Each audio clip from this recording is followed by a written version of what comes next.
one of these teams has proven that they belong on the Gdynia City grid. Today, they fight to be the last team standing. Only one key will remain intact. After Alpha 7 and Yangon Galacticos, the throne sits empty, and Paris demands a champion. The dawn of the final is here. This is BMWC 2026 at EWC.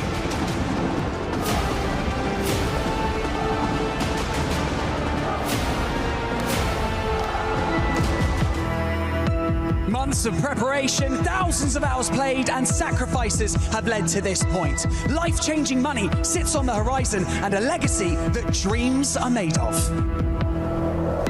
We saw it in the group stage, we saw it in the survival stage. These teams are here for a reason, and every single one of them can actually clutch it all and become our BMWC champion.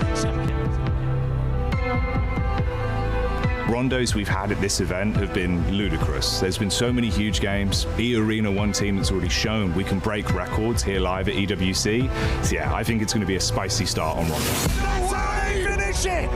Thailand makes a stand here at EWC. An incredible 39-pointer! E-Arena barely made it here into the finals, and now they're looking on top of the leaderboards.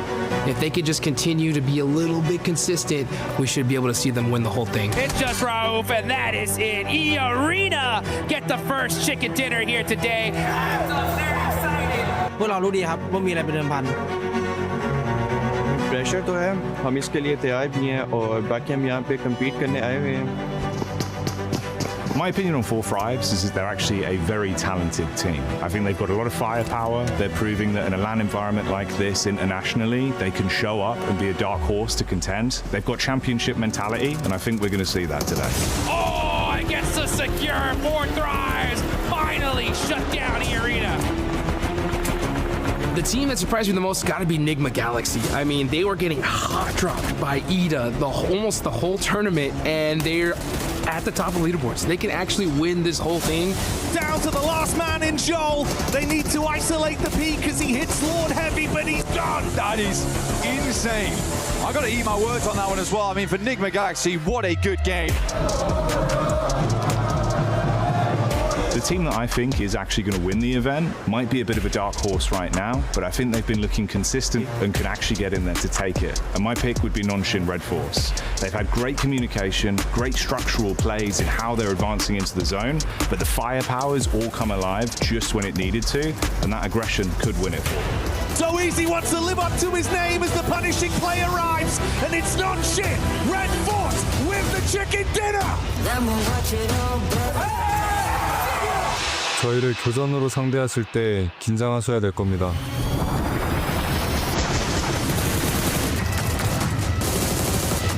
My dream scenario is if we see 6 matches with like 6, 7 teams in the Smash Zone just battling it out to see who's gonna take the whole thing. And the most wildest thing ever, if we just see like a 6th place team somehow clutch up a chicken dinner and win it. Like that, to me, that would be just the best.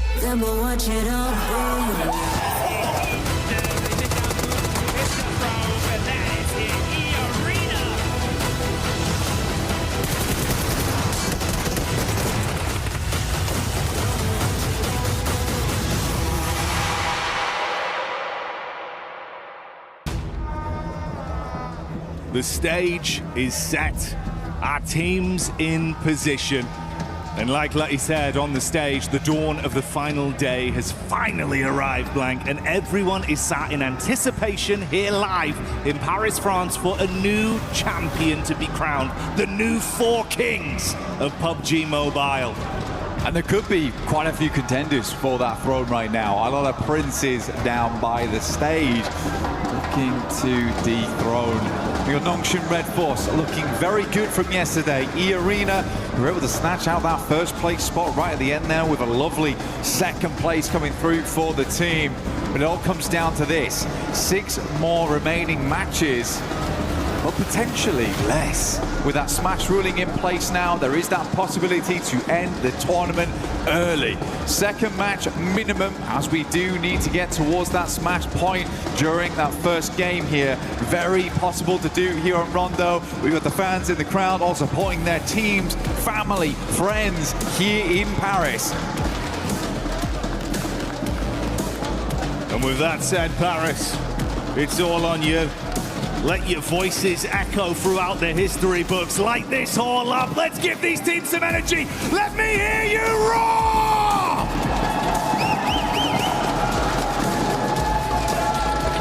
We're gonna get louder as the day goes on, that is for certain. Right now, a lot of trepidation in the arena as we head into the first match of the final day here in EWC at PMWC. From Jadena City up to Nanshuan, we're getting it kicked off here for PUBG Mobile. A lot of money on the line right now. Only a few teams can hit it, 4 teams past the triple digits. It is really not that far away to hit the smash point, which is currently set at 122. A lot riding on this one.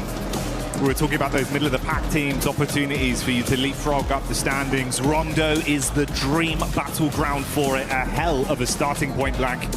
But it can't just be an acceptable game. It's got to be huge eliminations. We're talking within the region of 11 to 14 plus. Really make the most of this one. Aim for that chicken dinner. And if possible, take down the teams that are ahead of you along the way. That's going to be a salient talking point longer the day goes on as well. If they're in the smash zone, you've got to stop them. Risk it all or have your dreams snatched away. Nongshim Red Force, E-Arena, both dropping out in the same position. We do have big old hot drop over towards Neox. Every team understanding need to pick up those points right now. Ida already starting alongside with Aura. It's going back and forth, but S2G also finding some points here. A couple knocks coming their way.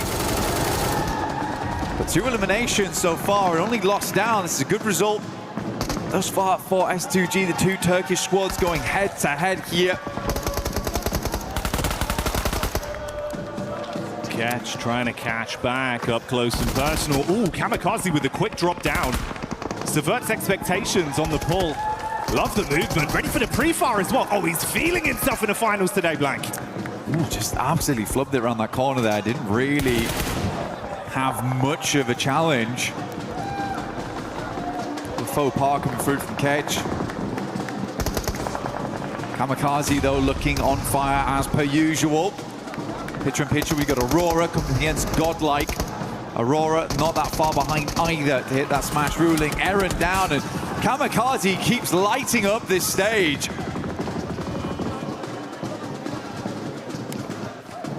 He's been a real meme machine of the competition. Great story for him as an individual with some of the plays he's been making. But like you touched on, we saw it down in the bottom left. Now we get it full screen. This is Aurora. They've had some good moves. Got to keep it consistent. That's the name of the game. Don't let things poison the well the longer today goes on. Furia showing up in the Elim feed in a fight versus Ida as well. And we go over to E-Arena, clashing up close towards Flash. Turney K overwhelmed after getting one off with a pump, but he's got backline protection. Well, not for long. That's the flick back over. Schweppes goes in. Can he recover it, Blank? Absolutely. Seems this way. Only 3 players here, as per usual, as we know. From Rondo, usually have a 3-man send out, and 1 player will be the backup on the res, and that is Bo Z right now for Flash. Admino moves in, Reefus is down straight away.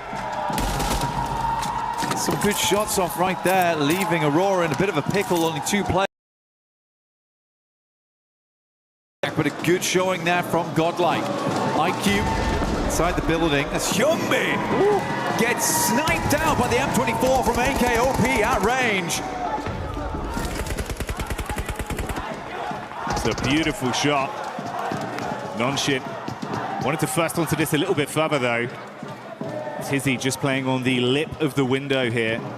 T24 down outside, IQ trying to play off his info, bait around here just towards the other side. He's got back up in Falak. Oh, good pre-fire, expected to peek. That one's going to do a little bit of chip damage, but he wants the whole hog. Charges back in, door closed, spams around, upsets Falak on the peak, but the response comes back over from IQ, charging him down with the SMG. Honestly, for Tizzy there, he's working no vest, no helmet, playing like he has got all the armor in the world. 12K, 6 bullets! Can't quite handle the jump out there. Tried to go for the drop shot on that one. So easy, is good to go though. Gets the players back up and in position. But this is all the way over towards right on the north side of the map. So a bit of a journey to go. OG also popping off over towards the likes of Alula. They take a fair bit of damage there, but Tizzy's back in. Function Red Force, good to continue. The arena though, good start for them. We know that they like to flex out around Stadium, get themselves some eliminations where they can. Already started off in a good way over towards Flash. Those 3 points are further towards that Smash rule. We have seen multiple times in International before, when we get to those finals, teams can't quite make it to get into that region of Smash point on the second match. They got to be lucky. And if you want to be lucky at home, you got to join the 2026 PMWC Lucky Spin to draw for the exclusive set only available here for PMWC. And it may be lucky for those of you at home, but it's been good decision making and some great gunplay for OG that's made the difference coming into the early fights here versus Alula and Ida, farming themselves up to 6 elims. That's what we're talking about for all these teams. You've got to have a big performance here. But none other are beating out 4 Thrives with the 7 they've been able to farm up after shutting down, of course, Nonshin Red Force in the cheeky plays we were seeing through the windows. 4 Thrives, bro. If they can keep this up, get that nice hot hand going early, Blank, you're already about halfway there, man. Just keep working on this. Keep farming up the elims. We've got a long game ahead of us. We're only 6 minutes into this game 1 on Rondo. It'd be the dream scenario to start the day. Climb as high as you can. The arena moving over towards Furia. They are isolated. Silence away. Ayala opens up in a big way there over towards Schweppes. Takes him down almost immediately, and that does make their lives much, much easier. Going forward, Tony K will ascend. Bullets been splashed against the wall there. So Ayala sends down, pin pulled. Ayala's going to make it confusing, make it difficult. Pin's put back in again. 2 players do step up to the plate now for Furia. The reinforcements are in. Isolated no more. Joker and Tony K will have to fight for their lives. Close quarters combat. Nay pulled, bounced round. Not going to deal any damage though onto the Furia squad. They know how to play in these sort of lobbies with this much pressure. With Smash looming over them. They can dig their heels in deep and start to stand strong. But it's one step at a time, and E-Arena are the first challenge for them right now. It's Godlike that are also just on the periphery of this, getting information for free with all the noise that's being exchanged between the 2 squads. Chief further back on the other side of the bollards, throwing the nades in as well.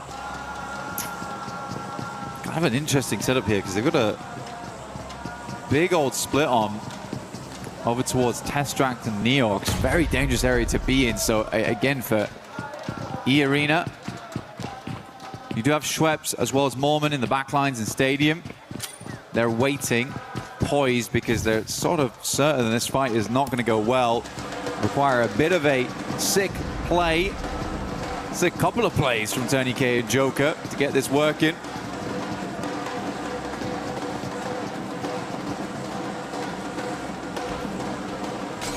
Tony K, he's just been arming that nade, waiting for an opportunity to get the most out of it. Yeah, quick head count on the util. He's only got 2 nades and the 1 Molotov in the back pocket. Fury is starting to clear out the building. They want to go floor by floor, but they run into Joker. Good first hit. They respond back in kind. A 1-for-1 trade. And Tony K with a nade. That's one of the 2 thrown out. It was a good primer, but no direct connection. He's going to be baited down as well. Could be stung from the back here. Oh, the bounce is big. Turn around as well. So close, Blank, but couldn't hit it. So close. You can feel in that moment there was almost a clutch potential. Luckily for E-Arena, they can't move back over towards Stadium, move back into the circle. But what a long journey it's going to be to get over towards Lo Hua Sing on the eastern side. 4 Thrives, though, you're right, man. What they've been doing so far is good. Kalash was talking about it earlier, wants them to be a bit more aggressive on those entries, lurking around the outside edges a little bit too much when they have the gumption, they have the capability to play those central positions. But for E-Arena, I think they were just gambling with the points there. If they get the full 4-man flush, then massive addition to the points tally. Still, getting those 10 points isn't always easy. Doesn't always come on that first game. Nongshim coming in from that north side. S2G do have a player down in the dirt. Looking to get him res back up again, but Nongshim with a pretty decent injection on that northern side. Gives him a lot of maneuverability. A lot of capability to actually gatekeep on the northern edge if they so wish. Maintain control of some of that higher ground, some of those roads that teams will want to cross back into.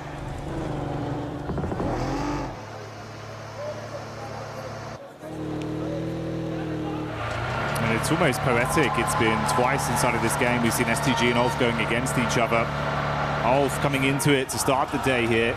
They were in 8th place. I believe 61 eliminations over the course of the finals. Up to that point, they were in a pretty good form when it came to fighting. They've just got to maintain that pressure. 2 elims here. We've got the rotate coming over from Aurora. Furia out of the mix early though, Blank. And that's not what we expected to see. Godlike though, 10 eliminations. You can only imagine that full squad wipe over towards Fury came through from Godlike with a small assist from 4thRize. Yeah, Godlike certainly trying to put their name on the map today, but it feels a little late for them. At 67 points, they can earn those big rankings today. Grab some more cash on board, a bit more pride for the country as well. Overall, really big step up in that last day, which is why I was saying on day one, you got to give these boys time. It's their first time at an international here at PMWC, so realistically, they just needed a little bit of acclimation, essentially. And once that was done, they looked pretty damn good going in towards the later portions of yesterday and already starting out strong here on the first game of the day. Circle continues to center up around Meiran. S2G controlling a very, very good spot. It has been good control over the center for S2G throughout the majority of games. Some very good rotates. I mean, Solke has been in the game such a long time at this point. And that veteran mindset is really coming into play here, where he's seen a lot of these circles before. He's seen a lot of these rotates. And he can really lead the team to victory. Yeah, some of the gun skill maybe isn't there for this guy, but he's still giving it gas when needs be. I think Solke's had a great step up, considering the amount of time he's been in this esport. You've got a lot of talent on that roster. You can pass the baton too if you need to rely on someone for a sick play mechanically as well. So certainly armed for some good fights. Talking of which, Aurora getting line of sight over onto the Vitality migration as they wanted to make a move straight past. Few shots on target, resulting in them going down to a 3-man squadron. And Tora that also have a similar flight path back over towards the zone. I'm curious as well, bro, the push down from Nongshim Red Force, Thunderfooted their way into the zone early. I was saying the consistency of this team looked good, but it's the fact they've turned on this aggression. They're willing to fight for a good position now, Blank. I mean, playing over towards the northeast side of Meiran, I mean, it's a bold maneuver, right? You don't try and play to hold out teams on the outer edge, but they don't get themselves too stuck into Meiran either. So they have accessibility to the rest of the zone. But this is a livable position in what is a bit of a dastardly circle. Now, E-Arena, we saw them coming in very late. They played over towards Stadium for a long, long time. Go over to recuperate after 2 players in Tony K, as well as Joker went down to the Fury a lot. Just on the heels, though, of OG. Mormon's going to jump out. He loves a scrap. In the meantime, the Elim feed's lighting up and the crowd's getting excited because Godlike, it looked like it was a struggle of a fight versus Ida, but they've turned it right around. They lose 1 player and are able to clean out the entire squad. So goodbye, good night, Ida. The second team to exit stage left in our opening game of Rondo, whilst E-Arena continue to chase OG. Keeping it pretty cool here inside of E-Arena. Smash ruling always changes how these teams play. So crazy as well. Godlike's just hit the 14th elimination on this game. They are cracking it open at the moment. Looks great to see. But yeah, for E-Arena, I do think you're getting ahead sometimes, where for this game, for them, doesn't matter so much about getting ginormous points, but what does matter is just getting enough so you open up the capability throughout the rest of the day to hit that smash. But you can get in your head about it. You absolutely can. Soka moves up towards the western side. Nongshim is extremely pleased with this shift, as they were already in Meiran, as we stated earlier. E-Arena was a little bit slow to the punch. Vitality finds the first here in top, but Axel will go down once again. Aurora has been hounding Vitality the entire game. No punches pulled there. Clean uppercuts. And with Vitality out, they'll be able to save their mate. Get Top back on his feet, recover from this. They saw the rotation from Hora, hard committing to get past them, now trying to get into the zone themselves. Meanwhile, Nongshim Red Force actually getting vision of their entry point, and they've instantly dispatched 2 of the players. They're pincered as well for Nongshim, and some extra points. Look at this shot from Doc. Really, really good stuff. Double spray down on the roll-up is crazy, even before they get anywhere close to the compound itself.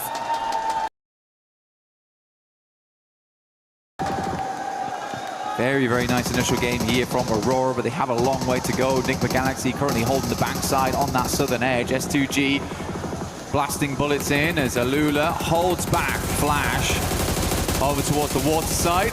Eren out in the open, waits for the reload to come through, and then makes the cross. Good timing on that one. These two sides hounding each other the entire time on Rondo. Feels like they're mirroring each other. Ooh, Orangutan from the side getting a look in as well. Soke feels that one. Gotta drop off. Meanwhile, the team with a whole load of elims, and Godlike wrapping down potentially to get a bit of a scout over towards the setup from E-Arena, Blank. E-Arena would be really bad to go out right now, and I can actually tell that E-Arena is playing fairly passive, because they didn't take the opportunity, despite being ahead of OG, to hit Meiran hard. OG's actually been able to take up that position. But E-Arena, they want to live this game out. They are really giving a lot of teams liberties right now just to survive. One knock goes back over towards, but it's not Carnage just yet. No, it's not, but it is a little bit of a crowbar that's been dashed at them, slowing them down on their potential aggressive play. That was from 4 Fribes as well, by the way. And yeah, we're hyping up the Godlike maneuvers, but they're currently sat on 11 elims themselves. And if they can vie for control of a decent position off the back of this skirmish inside, hey, maybe 4 Fribes are coming alive early. What's great for 4 Fribes, right? In PMGO Season 1, they were top of the back seat because they came in with Smash Point very early on the first day. And I think that pressure got to them a little bit. It went all the way to match 6. They weren't able to put a lot of points, but sending over. Joker does need to reinforce those backlines. Good shots from Schweppes, but immediately it's taken to the rock, but realizes he's got to push back off this one. Tony K, full broadside here. Manya should be able to pick up this flush. Good nade again, though. Now just S-Power. A lot to do, but this is the man to do it. He's the clutch factor. Ooh, saved by the bell on the nade. So low. Able to keep his head above water for a few more seconds. Good bounce back. Squad. Oh my God. Bounces over, shuts down S-Power. Salme out. Adamino, the only one left now. That deployable cover barely keeping him alive. 3 players up still for E-Arena, looking to get further into this game. Admino might be able to go for the res if he goes for it now. I think they're going to sweep round in the vehicle, try and figure out what's going on back there. S-Power still down, knocked. Schweppes moves up, goes for the drive-by, has the information, and that is Godlike out. So a good refresh on the gear, at least for E-Arena. Some more nades available, more ammo. They could swing back down towards that compound on the south side they held earlier on, because this is a hard south shift away from Meiran. E-Arena getting thrown a bone here, but still they have 3 players. They are not at full force. Let's see how they play this out. In the midst of this, that elongated battle that's gone on the whole map here between S2G and Ulf continues, edge guarding them coming out of the blue and keeping shots on target. It's worked out slightly worse for Ulf, down to a duo, but we do say goodbye to Solkay on S2G, so a triple threat remains there. There was some fighting over from Nonshin onto OG inside Meiran as well. They were taking pot shots at them, so a three-man squad living on amongst that. And 4-5's consistently keeping their head on a swivel as well. They were peppering bullets over to the E Arena encounter with Godlike. Yes, they got some knocks, but none of those converted into points. S2G desperately trying to make the cross right now. A couple of shots, but the vehicle, it is very low HP, smoking now and on fire. They have to get out, but they're just about in the zone. Same can't be said for Ulf there, but Alula's going to continue to put the hurt on. Enigma Galaxy wanted to move around on that eastern side, see what they could pick up, but all those points have been dashed away. Still a 5-pointer on the game with the 3 players that Enigma Galaxy hold. They're on the other side to E Arena. I like this though, actually. They've got Joker as well as Schweppes playing the northwest edge whilst Mormon holds down the compound. They're looking for exit frags here, Jackie. You see the conversations there between S2G. It's an intense day. Got to clear the bag instantly off the back of a game 1 like that. And Mormon did set himself up just as you suspected early, and then have played a little bit more of a scouting play to keep themselves at least aware of what's occurring up between the setup of 4-5s and OG. There's been a lot of noise, a lot of free info from that. Don't mind this too much. Just trying to create a little bit of a dip to play around as players will attempt to leave from Meiran. That's OG on the north side. Likely first to leave. It's a gamble play, but they know they're close now. They know they're close. As soon as they start getting into those placement points, they get a couple more eliminations. They're set. Their goal in this game was far easier than most. Not looking for that chicken dinner, man. Back up into Meiran. Goodness me, we went back down south, back up north, and now Schweppes has got to go pick up Mormon. Plays up by the roadside. Not definite this ends in the urban area. Enigma Galaxy might want to make a send soon. OG loses 1 on a knock. Not flush, though. 4th Rise looking fantastic right now this game. 11 eliminations, holding a strong 2-2 split inside of Meiran, controlling both the run out from OG and scouting towards Nongshim. With Enigma turning their attention onto Flash, you can see Schweppes had already identified their setup far over. He was waiting for an opportunity to actually shoot some bullets their way. That was the call for it. No raw connection from this. He'll spot Satan on the rotate with the vehicle as well. Still debating if he can actually get some pot shots here, trusting in his source from distance. And this is also amongst the Lula that are pushing up onto 4-5s. They knew they were fighting OG. They took a few pot shots, but now Quick's trying to take at least a little bit more aggressive space off them. Enigma Galaxy in a struggle position, and E Arena can play this very slow here. They don't have to peek too much. Ralph already down there. Should go down to the play zone. Enigma Galaxy is going to try and go for that southern push on this one. Like you said, Schweppes identified their position very early. The shots are coming through. They don't want these points to be stolen from the players inside of Meiran. Schweppes opens up, but looks like those points might be going another way. Nongshim getting some great damage, just playing into that engagement between Alula as well as Flash there. Gonna be long grenades on this one though, Jackie. Decent chuck. That one might be good. Bounces into the back. It's chip damage, but no conversion. Ooh, bursting just in front of Satan.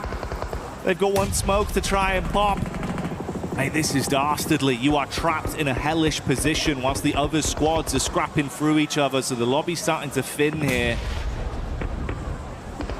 It's tempting for E Arena just to push this. Getting in towards 6th place, right?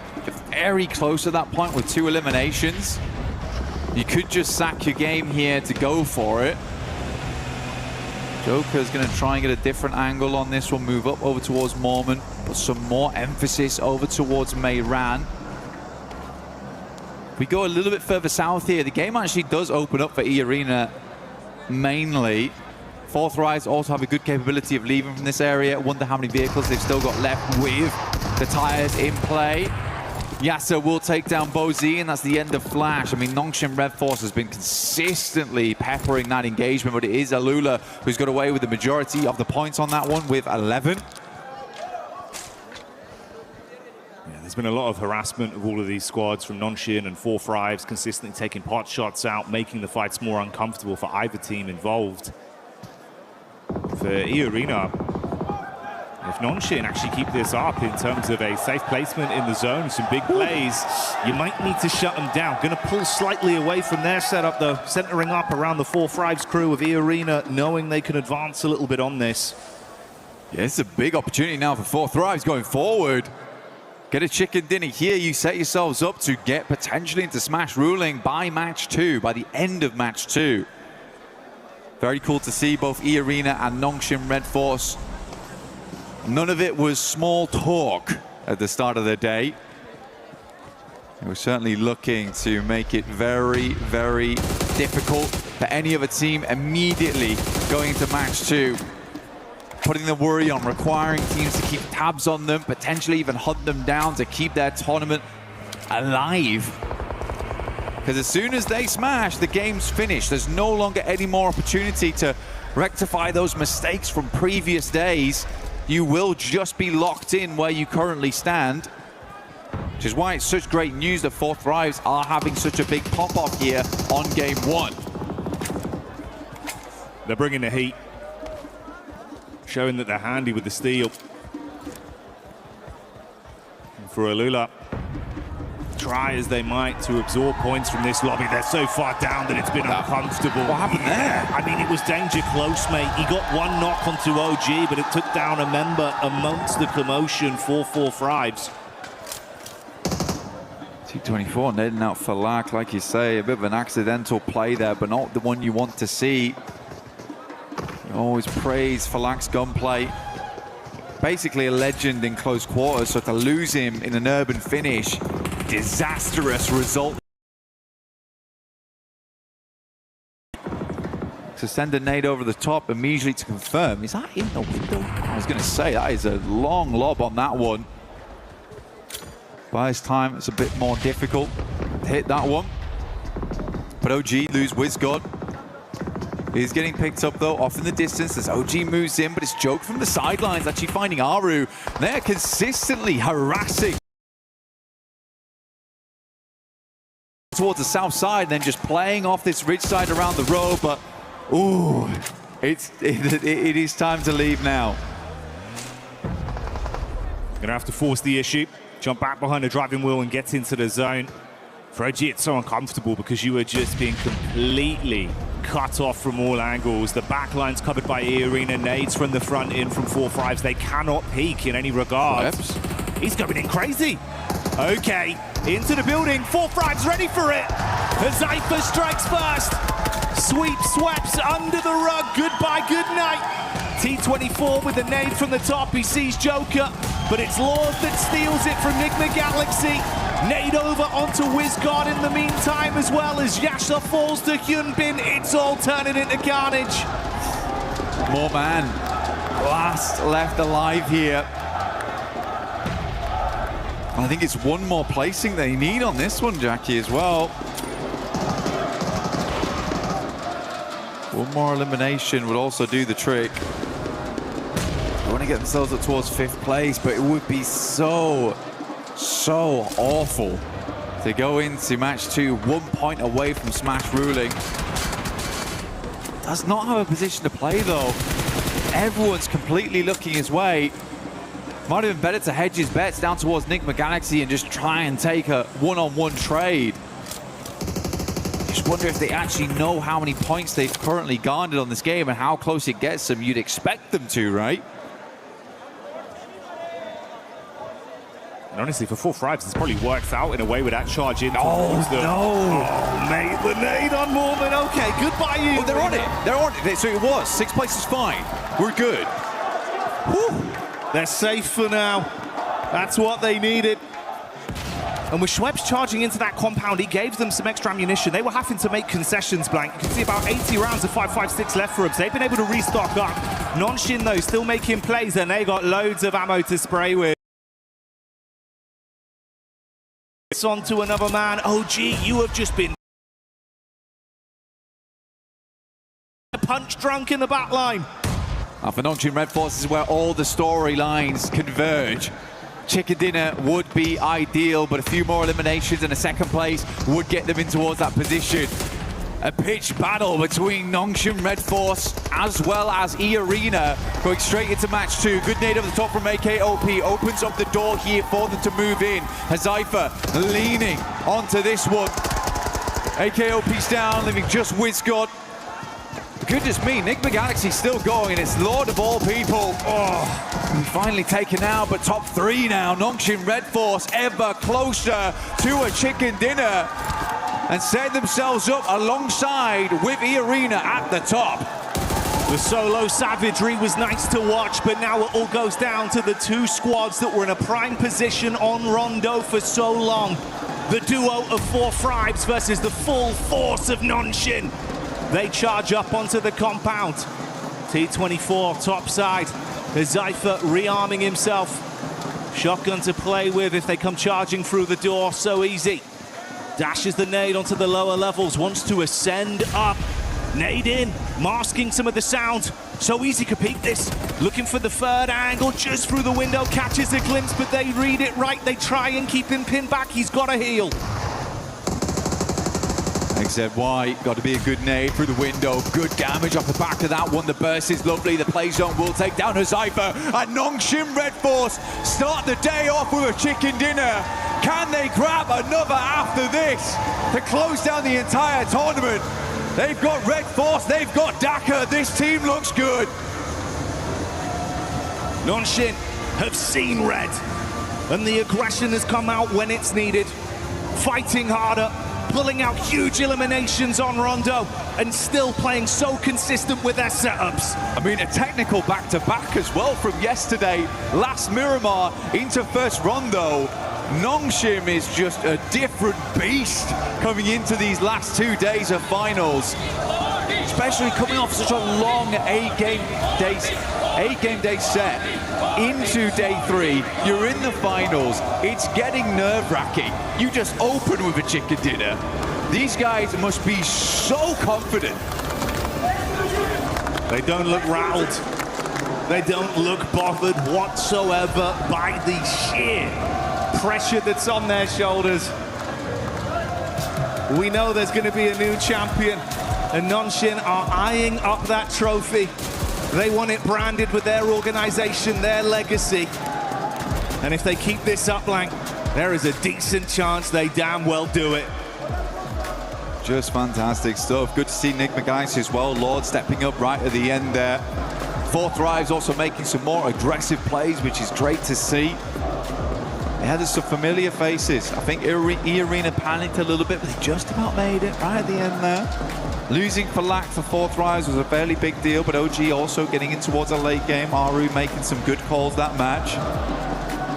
I think Enigma Galaxy also was very resilient that game. To get where they did from where they were playing, so difficult, and then Lord able to sneak his way in.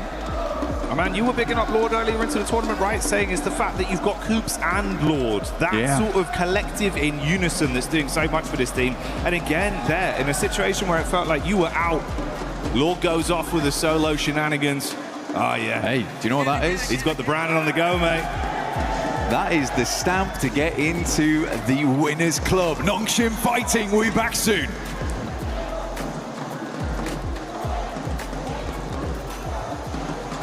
Hi everyone, I'm Rick, producer of PUBG Mobile. For the past 8 years, PUBG Mobile has continued to grow together with players around the world. And even today, we are still fully committed to this battleground. We are continuing to invest more resources, improve the experience, and bring PUBG Mobile to more players in more ways. Today, I'm excited to share something important with you. New app, PUBG Mobile Lite. For us, PUBG Mobile Lite is not about making a smaller game with a smaller experience. It's about maintaining the high-quality PUBG Mobile standard while giving players a lighter and more have different needs. Some players want the full PUBG Mobile experience, with the richest content, all sorts of highest quality gameplays, and everything the game has to offer. For those players, PUBG Mobile will continue to be the best choice, but some players want to jump in, reduce the burden on their devices. That is why we are creating PUBG Mobile Lite. PUBG Mobile Lite is a lighter version of PUBG Mobile, built for players who want a faster and more flexible way to enter the battleground. The initial download is only around 1 GB on Android and under 2 GB on iOS. There is no extra mandatory package before your first match. Once the download is complete, you can load in and get straight into the battleground. We also made PUBG Mobile Lite more flexible. You can choose which extra play. At the same time, PUBG Mobile Lite is still connected to the PUBG Mobile experience. The classic Arango map, supplies, and core combat are designed to match PUBG Mobile, so the battle experience remains authentic and uncompromised. If you already have a PUBG Mobile account, you can log in with it on PUBG Mobile Lite. Your own items can carry over, so you can continue using the outfits you love. You can also team up with your friends on PUBG Mobile, so your squad can stay together with no social barrier. Going forward, PUBG Mobile Lite will stay updated alongside PUBG Mobile, so players can enjoy new content together. We are targeting an official launch PUBG Mobile Lite later this year. Please stay tuned for more updates, and you can pre-register in the store from August 25th. Whether you are discovering PUBG Mobile for the first time or returning to the battleground, we are excited to welcome you to PUBG Mobile Lite. Winner, winner, chicken dinner. See you on the battleground. We will see you on the battleground. PUBG Mobile Lite pre-register August 25th. I'm excited for it, Max. I know you'll probably end up making a video about it on your Instagram, which is what? Remind me again? It's Maxman Cast right now on Instagram. But no, I get comments, I'm not joking, Seven, every single day about PUBG Mobile Lite. When is it coming back? When is it going to get an update? It's getting an update later this year. Oh my goodness, the world is going to be loving some more PUBG Mobile action. 100%. I'm excited for it. Hopefully you guys are. But I'm excited for the match that we just had here, because E-Arena definitely able to cross that threshold for being in the Smash Zone. I mean, they truly analyzed the situation. They had every opportunity to get rid of NGX from that, I guess, southern side of zone, but no, they kind of already knew that they did enough to hit the threshold. And I mean, it was kind of all to Mormon's sort of intel on OG and 4 Thrives. They had quite a bit of line of sight on them, their position in zone, but incredibly calculated from them. But of course, we gotta talk about the tippity-top 4 Thrives right now. We do gotta talk about 4 Thrives because we were expecting aggressiveness out of this team, and boy, did we get it. Boy, did we get it. 4 Thrives coming in hot today. This is exactly what I wanted to see from them. Did they slow down just slightly when I would have liked them to be a little bit more aggressive onto OG, onto some of those other teams, you know, as the zone started closing up around them?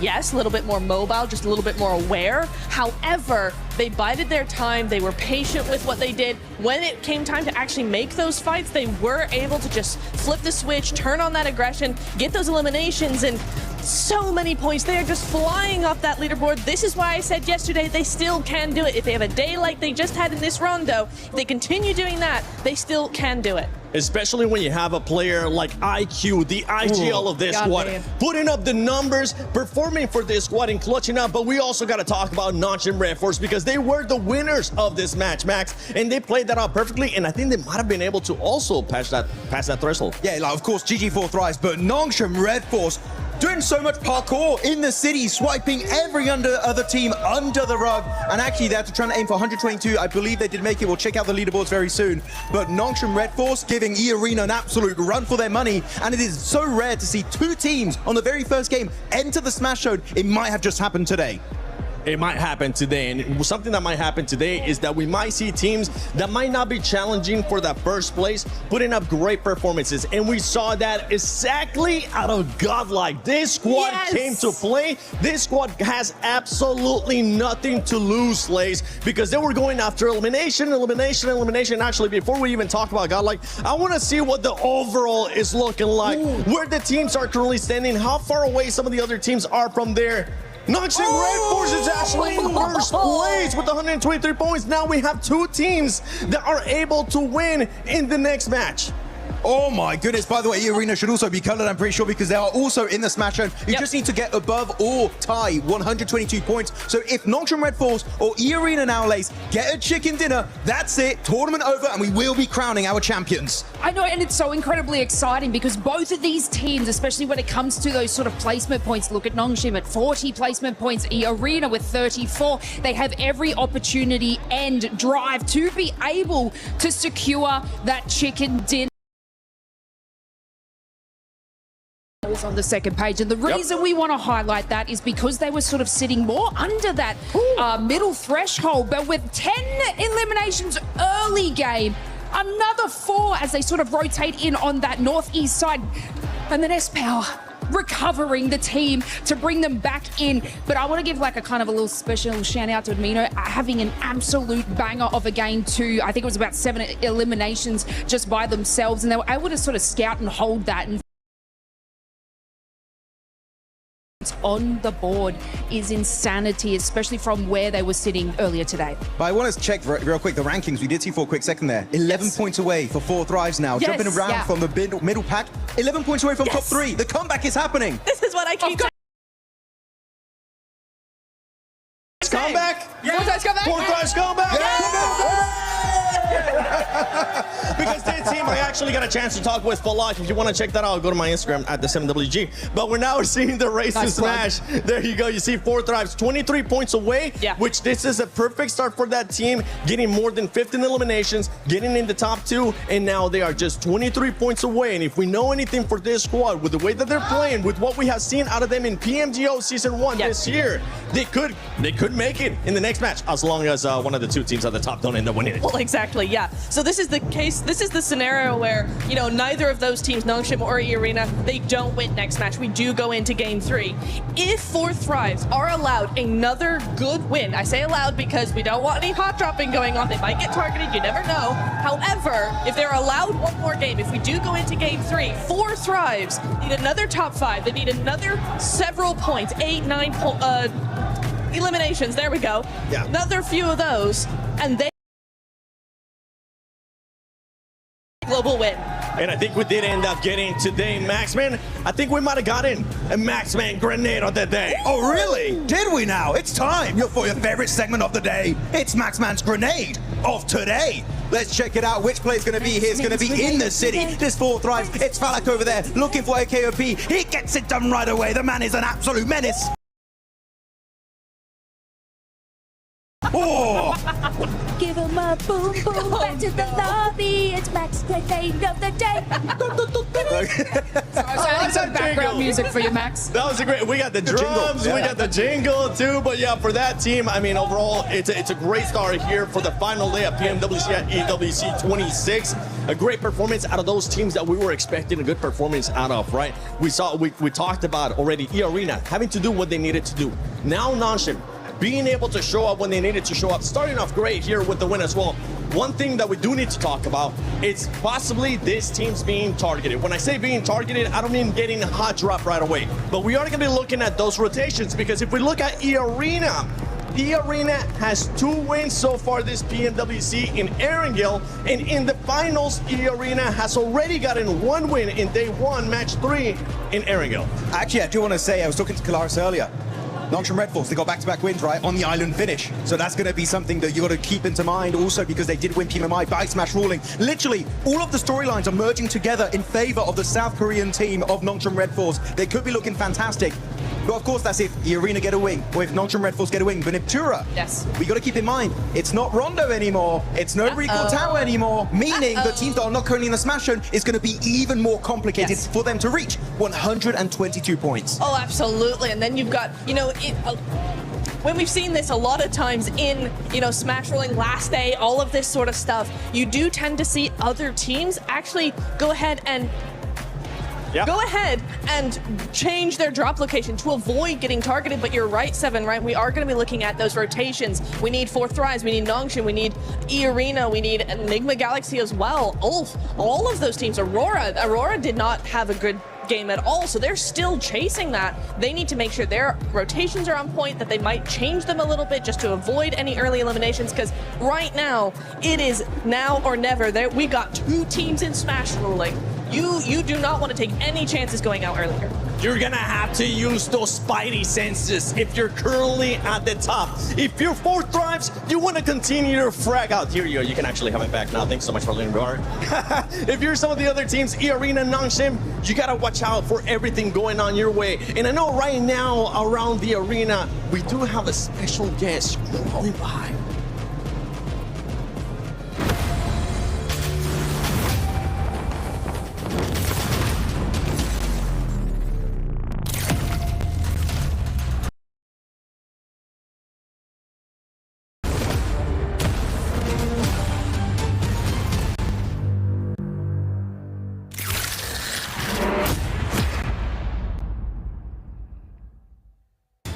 Spider-Man is officially back in PUBG Mobile. Some of you may remember the collaboration in 2022, and this time he's returning to Erangel. Suit up and explore the brand new central square. You can move across rooftops, run across ceilings, and hunt down enemy squads. But it wouldn't be Spider-Man without the powers. So, you can grab Peter Parker's gloves and you can web swing your way around the city, or you can even use your webs in combat to slow down or trap your opponents. And of course, there's so much to discover beyond the fights.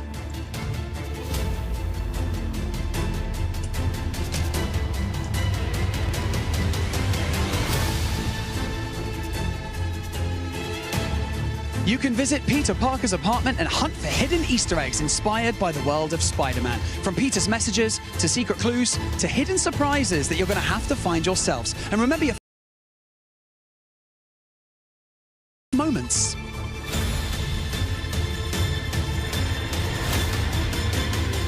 Maybe you pull off a perfect rescue, maybe you escape a fight by swinging away at the last second, or maybe you and your squad just stop everything to take the perfect Spider-Man shot.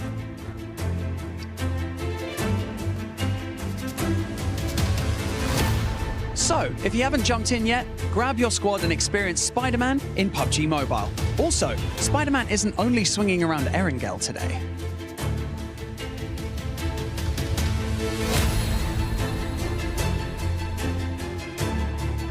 We have got Spider-Man on stage right here with us right now, and he didn't come empty-handed. He's going to be handing out PUBG Mobile merch in and amongst the arena, so make some noise for Spider-Man!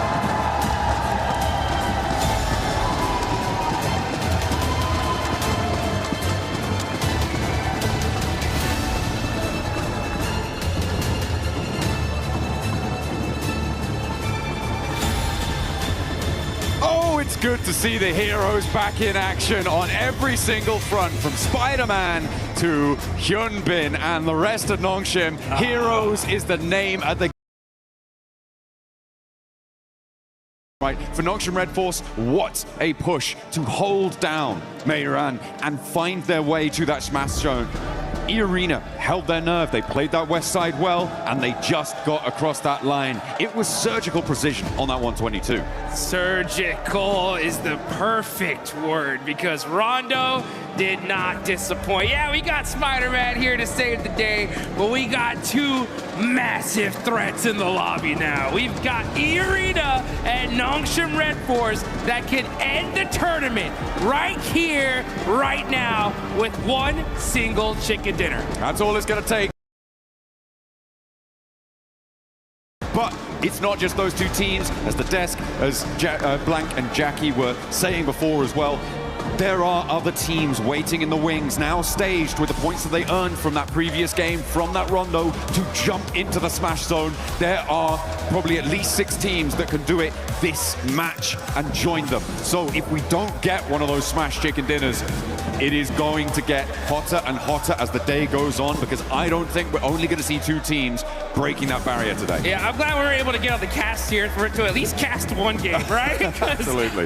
This is absolutely insane here. My hopes and dreams are coming true. Could we see 6-7 teams in the Smash Zone with one single squad that could win it?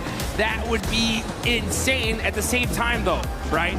You gotta stop these 2 squads, because if E-Arena or Noxious Red Force win right here, that's it. This tournament is over, and one of them is walking away with $500,000. Hey man, I caught Coach Pecco for Nigma Galaxy on the walk over to the caster booth just now, and he was saying, I asked him, hey, you gonna target? And he was like, if we know it's them, things might get a little bit dicey. Hey, you know, I can't say, but yeah, I feel like that is the sort of situation where teams who are certainly below those top 2 will really hard commit if they find one of these teams in a fight. The third-party targeting will definitely be high on the menu for a lot of these teams. It has to be. It really does. I got a chance to talk to Knight, as a matter of fact, the coach from Furia, and because in Brazil, these guys have had so much practice when it comes to the Smash ruling. Furia themselves have smashed in multiple of their regional tournaments. So I was talking to them, I was like, hey, exactly the same question, right? If you see a couple teams in the Smash Zone, will you guys go out of your way to take them out? And they said, well, at a certain point, we have to. You know what I'm saying? We know what's at stake. If we have to risk a bad game to ensure that we can continue in this tournament to possibly come back, we're going to do it, right? So even if it's a crash and we lose the fight, we're taking a couple of those players with us. So the whole lobby, honestly, really needs to have that kind of same mentality, because if you want to be able to move up the leaderboards, there are massive jumps in prize pools as we go from 3rd, 4th, 5th place. So you want to be able to stay in this tournament as long as possible, and this one's going to be a fun one. We got a nice Eastern Circle. I don't know about nice. It's certainly an Eastern Circle, though. It's going to push all the way out towards Milta, east of it, and Milta Power. Lepovka's in there as well. A lot of water here, Jukes. So that is going to be tricky to navigate. Nigma Galaxy will not be getting hot drop currently, but Ulf might try and step in. Ida clashing with Tianba over on the western side. A very, very close drop. And of course, we got our big threat of the lobby on a bike. Finally finding a vehicle here. And they're going to go ahead and be looting all this north side of Georgeville Hospital area. And since it is such an Eastern Circle, right, I wonder how much these teams are going to be kind of even thinking about possibly a rotation camp. Things like that are going to start coming into play here. And yeah, man, this is gonna get intense. Yeah, a lot of teams looking to put pressure on as the fight in near Gatka between Ida and Tianba is still popping off. Remember, this is an adjustment from Ida to move out this way with the plane path as south as it was. They are going to get stuck straight in with Tianba, and neither team is looking super happy about it. Aching on the inside of the building. Swain on the top floor now has Eagle to contend with as well. Drops a nade down to the ground floor. He tries to fend off the remaining 2 players. QZZ unlikely to get picked back up here. Does bleed out in the end. And a step forwards. Swain rebuffs. One more barrel, but it's not enough to blast it back. Tianba survived, but with only 2 players and a very strange hot drop coming through over on Gatka. Terrible. I mean, honestly, Ida's disrupted this lobby so much, and Tianba are devastated. Now down to just 2 single players. Aching jumps out, just desperate, trying to do something for his squad, and Eagle is just standing still, just saying, like, not like this. Not like this. Horror have been a little bit quieter during the course of these finals. Not the fans, that is, the players. The fans have been plenty loud, and we've loved it, but they haven't quite had the performance that we were maybe expecting from them coming into the games in these finals. It's not going to be enough. I don't see them catching up when we've already got 2 teams in that Smash zone. It is a bit unfortunate. It is not great, but they can look pretty good in game. We know that. And one of the ways that you can look good in game at home is with the Naruto skins. Make sure you're heading into game to pick up the character sets, the Ninetales Fury org, and you can look as good as anyone. taking on those ninja challenges. Yeah, get that ninjutsu going. And honestly, yeah, it seems like Aura, OG, they're going to need to bust some of that out if they want to be able to make a crazy run for it. Mathematically, it is still possible, right? If Aura, they start with 3, they're going to need a 20-point game here, a 20-point game in the next one, and maybe even another one after that. It's triple back-to-back. It's triple back-to-backs, you know what I'm saying? We still have enough games to do it. It's just going to be tough, especially considering that there's going to be quite a few teams in that Smash Zone very, very quickly here. That's if this game even continues on after this one. So a lot of different factors to play out. The problem also is the fact that we get later and later into this tournament, the desperation is going to raise tremendously, right? So these teams in the mid-pack are going to even start playing hyper-aggressive because they're going to know, right? Their coaches are going to tell them, hey, man, look, you made it all the way over here to Paris, all right? You either get 20 points or this was all for nothing at a certain point, right? Well, there's still placements on the line and all of that sort of thing. I'm just looking at the map at the moment, and I'm seeing that Nongshim Red Force might be in with their first fight in a moment, which is going to enlighten the rest of the lobby as to sort of where they're playing, what sort of conflicts they could be running into. A 2-2 split across Milta right now for Nongshim, as they did not fully or firmly hold the bridge against Alula, so that crossing does come through. And that central glut of teams, and now they start to take shots. Alula in the hovercraft have plenty of armor to rebuff the first volley, but there's more still being flung down range, and that's going to have to divert them on the long road. They find the knock, and there's the flush. Nongshim Red Force extract the first. Getting a point on that, pretty wild. And Alula are in this next circle, down a player. The thing is, though, if any team nearby happen to hear those shots, they know where Nongshim Red Force is now. So that is going to be a factor, but they are in a really good spot for this circle for now. I mean, teams should be aware, right, of where they're playing based on the fact that it was Alula that they knocked, and Nongshim Red Force generally going to be in this sort of location. They'll know that Alula are coming up from Novo. So it should be a pretty certain bead on it for a lot of teams in the lobby, but nobody is likely to send out this way. Maybe Aurora could try and crash into it and cause some problems. Vitality are side of things, so if Aurora decide, you know what, we're not going to go over to that east side, we're going to try and break west, Vitality is still lying in wait for it, which I'm not too sure about. I'm not sure if I like that.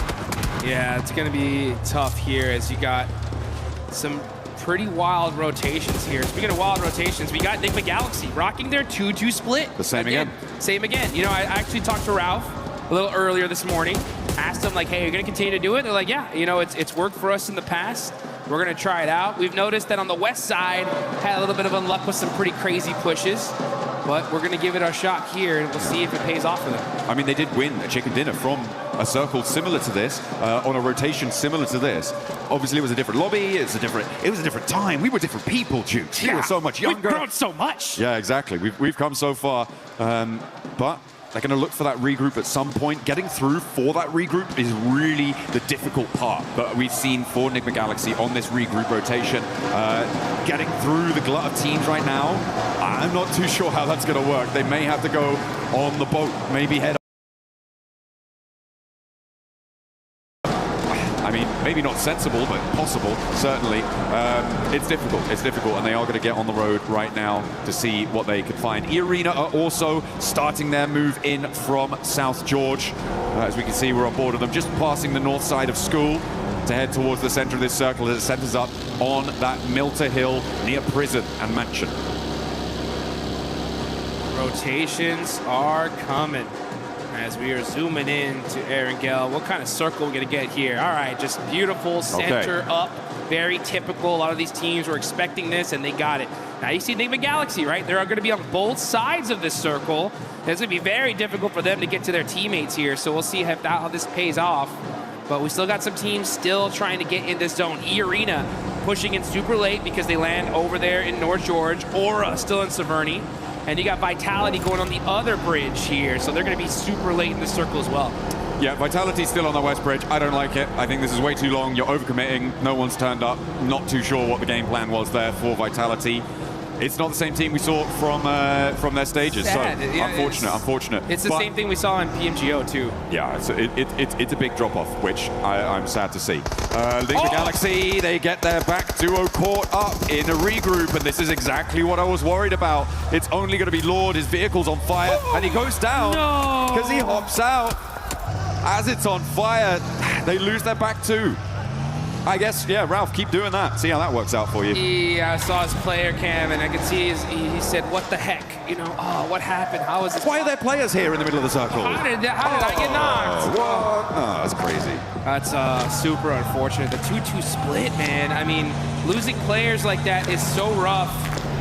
We'll see how it all continues on, though. That's if we have another match after this, because Nongshim Red Force are on the south side of Milta, full squad, looking dangerous. On the other end, you got the other Titans of the lobby, E-Arena, holding down the north side. So both these teams able to secure position as a full four-man team. A vice grip on the circle right now, and our teams will look to try and slip that. This is a replay on Lord getting knocked. You can see he drove up. It was actually the hop out that got him. He'd already taken enough damage and hadn't slowed down enough. He hopped out of the vehicle, kept that momentum, and it was the fall. He hit that ground a little bit too fast. The ankles. Just rolled the ankle, man. Rolled the ankle. And now Coops and Satan have to do it all on their loans. And it's a bad time. It's a bad time. I feel like it may have worked before. Teams maybe weren't necessarily expecting something like that, and they weren't looking for a duo to be rotating in such an early fashion, especially because they know, oh, well, these players haven't lost, so it should be a full four coming from there. But there's been enough games now when Enigma Galaxy have done this that teams should be like, oh, yeah, that's what they do. Let's just clamp down on that. You know, it's one of those strategies that I don't know whether to be. It's just one of those strats that's just like, okay, it's different. You know what I'm saying? We don't see one of those bad ones. Yeah, I've heard of those. It's bad when it doesn't work, right? That's the thing. Is like if it does, it's like, wow, maybe more teams should try this out. But after that, it's like, I think we just stay together. Place, man. If they would have got a 20-point game here, boom, they would have been in that smash zone. Let's see where this next circle goes, though. And things are going to start heating up because we get a... They're in Lipovka, so they're going to have to fight their way into this next circle. But like you mentioned, it is a vice script right now. North and southern side is where the big threats lie. In the middle of the map, though, you got S2G, you got Enigma Galaxy as that duo. They had four, right? It is what it is. But you got Team Flash on that ridgeline, too. That is a very, very strong spot. They can be able to hold a lot of real estate there. That's true over on the east side, but I feel like they do need to move into the west edge of it a little bit further, which is exactly what Bo has decided to do there. They have to transition forward. The three-building compound that sits sort of in front of them is viable, but it can be very difficult to hold against teams up on the north, especially if you get crashed. Multiple angles can crash onto it as well, so a little bit tenuous when you have to leave that ridgeline for Team Flash. For Nongshim, they're going to play nice and isolated on the southeast side. Remember, it's not big Nongshim of E-Arena. It is just that chicken dinner. Be the last player stand. Secure that tournament title, the global stage glory. That's interesting. That's an interesting thought. And I hope it doesn't change their play style, because I'm thinking back to PMMI where Tianba had such a massive lead, and they kind of implored that same strategy. Like, hey, let's just... They were going to win it for the most part, but they changed play styles and they paid the price for it. Big third place. So yeah, we'll see how Nongshim, who definitely learned from that got them here in the first place. Four Thrives in that last match were able to ignite those afterburners, send them into the stratosphere on the point scoring. And now for Northwest Edge, they are boxed in by that prison cliff area on the east side of them. They're gonna have to pick a direction and commit. Towards Vitality may be a good idea to start, but you've got Godlike behind that, and maybe Ulf on the top, on the lip of those prison cliffs could be a target as well. But either way, it feels like a third-party target. I can't lie, I'm so hyped for Godlike right now. After seeing that Rondo match, they put up so many points. If they would have won that fight with E-Arena, they would have, who knows where they'd be on the leaderboards here. But they put themselves in a good position. They're still in 10th place, 72 points. They're going to go for the back-to-back chicken dinner. They realize it, like, hey, we got to get it done here. If they do, it would be the comeback of a lifetime. You know that their fans are excited. They're hyped up. Oh, yeah. Waiting for this next zone. And it's going to go on over to the northeast side. And which team gets blessed here, John? Team Flash, right? E-Arena on the north side, on that road down from Lipovka. It helps them out. I wouldn't say blessed, though. I feel like they are still in a little bit of a dangerous position, especially with Horror descending on them. Look at that eastern sweep. That could be dangerous. That could be trouble. As Coops takes a knock in the meantime as well on the south side, bleeding out another player. Not good news. But Horror, look at a crash maybe towards E-Arena. I do think it is Team Flash that has been the most blessed by this zone, though. On that northeast side, it's exactly what you highlighted, right? That ridge line, the buildings in front of it, really, really good. But only if it goes out their way. Well, guess what? Here we are. And now S2G try and push in. They're being denied access. As Horror clash with 4 Thrives, who have, okay, they've lapped over the north side of prison, and they're third partying on the rotate here on the north. Fights happening all over the place. Now we're going to be looking at Enigma Galaxy. Satan all by himself, going to be challenging Al-Ula here as we switch over. 4 Thrives get eliminated. That is a huge loss right before the 100-point mark. There goes Enigma Galaxy as well. That's 5th and 6th. Past Noxian Red Force, as Horror picking up those points is a great result for them. 7 eliminations now on the north side, right next to E-Arena, who take a knock as well. Turny K has gone down. S2G battling for the middle of it and taking damage from every single angle. Ulf will do a lot of damage to them, but S2G managed to weather that storm. A lot of damage across the board on these rotates, Jukes. And then here we go. We're going to catch this fight here as S2G are hurt. Vitality very, very close near to them. And it was OG that are putting up some points on the board. They end up getting 1. Kamikaze on the other end. Now finally the fight has calmed down, but this is a battle for the central position in this circle. I mean, this is another team, S2G, who is within reach of that smash point barrier up to 122, but they have just had the win taken out their sails. 113 right now. They need to get 9 more points on this match, and with 11 more teams alive as a solo Kamikaze, has he got something magic up his sleeve? I do not think so. Which is going to leave Aurora to really be the only challengers to that smash point duo. And Aurora are definitely a threat, that's for sure. 110 points, 12 is super easy for them to get in this kind of position. They're gonna have to fight their way through it though. CS Power getting a knock from Godlike. They're down to 2 players, and that is WizGod gonna get that confirmation.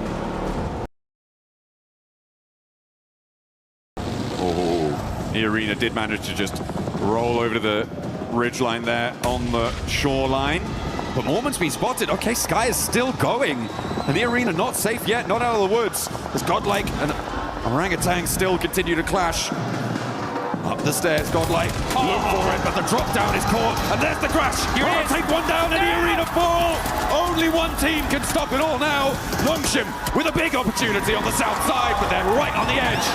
The whole lobby breathing a sigh of relief now that at least one of the Titans is gone. It's still up to Nongshim Red Force though. They're on the south side, playing carefully, waiting in the shadows to strike. It's only a matter of time here. They're going to say, yeah, you guys fight it out. But you better watch out. Ooh, a big south shift, and Al-Ula are looking tasty for Nongshim. Look, they're already in those vehicles. XZY wanting to keep Overwatch on the angle as well. Maybe take some shots out that way. How fast are Nongshim going to be able to mount up? Because Flash have already regrouped to the triple stack buildings on the north side of this next part of the circle. The west edge with Furia and Orangutan also needs to conclude and try and find a way down the hill. The Deadwood is so hard to navigate, though. There are these really tricky defilades, and there are players lying in wait. Speaking of lying in wait, yeah, you can see Nongshim Red Force. They don't want to give away their position. They don't want the lobby to know where they're at right now, so they're playing it very, very quietly. So take a look at this replay. Schweppes, popping them out the vehicle, but the crash from Aura, so strong here. And they shut down E-Arena. Huge fight for the whole lobby. Absolutely.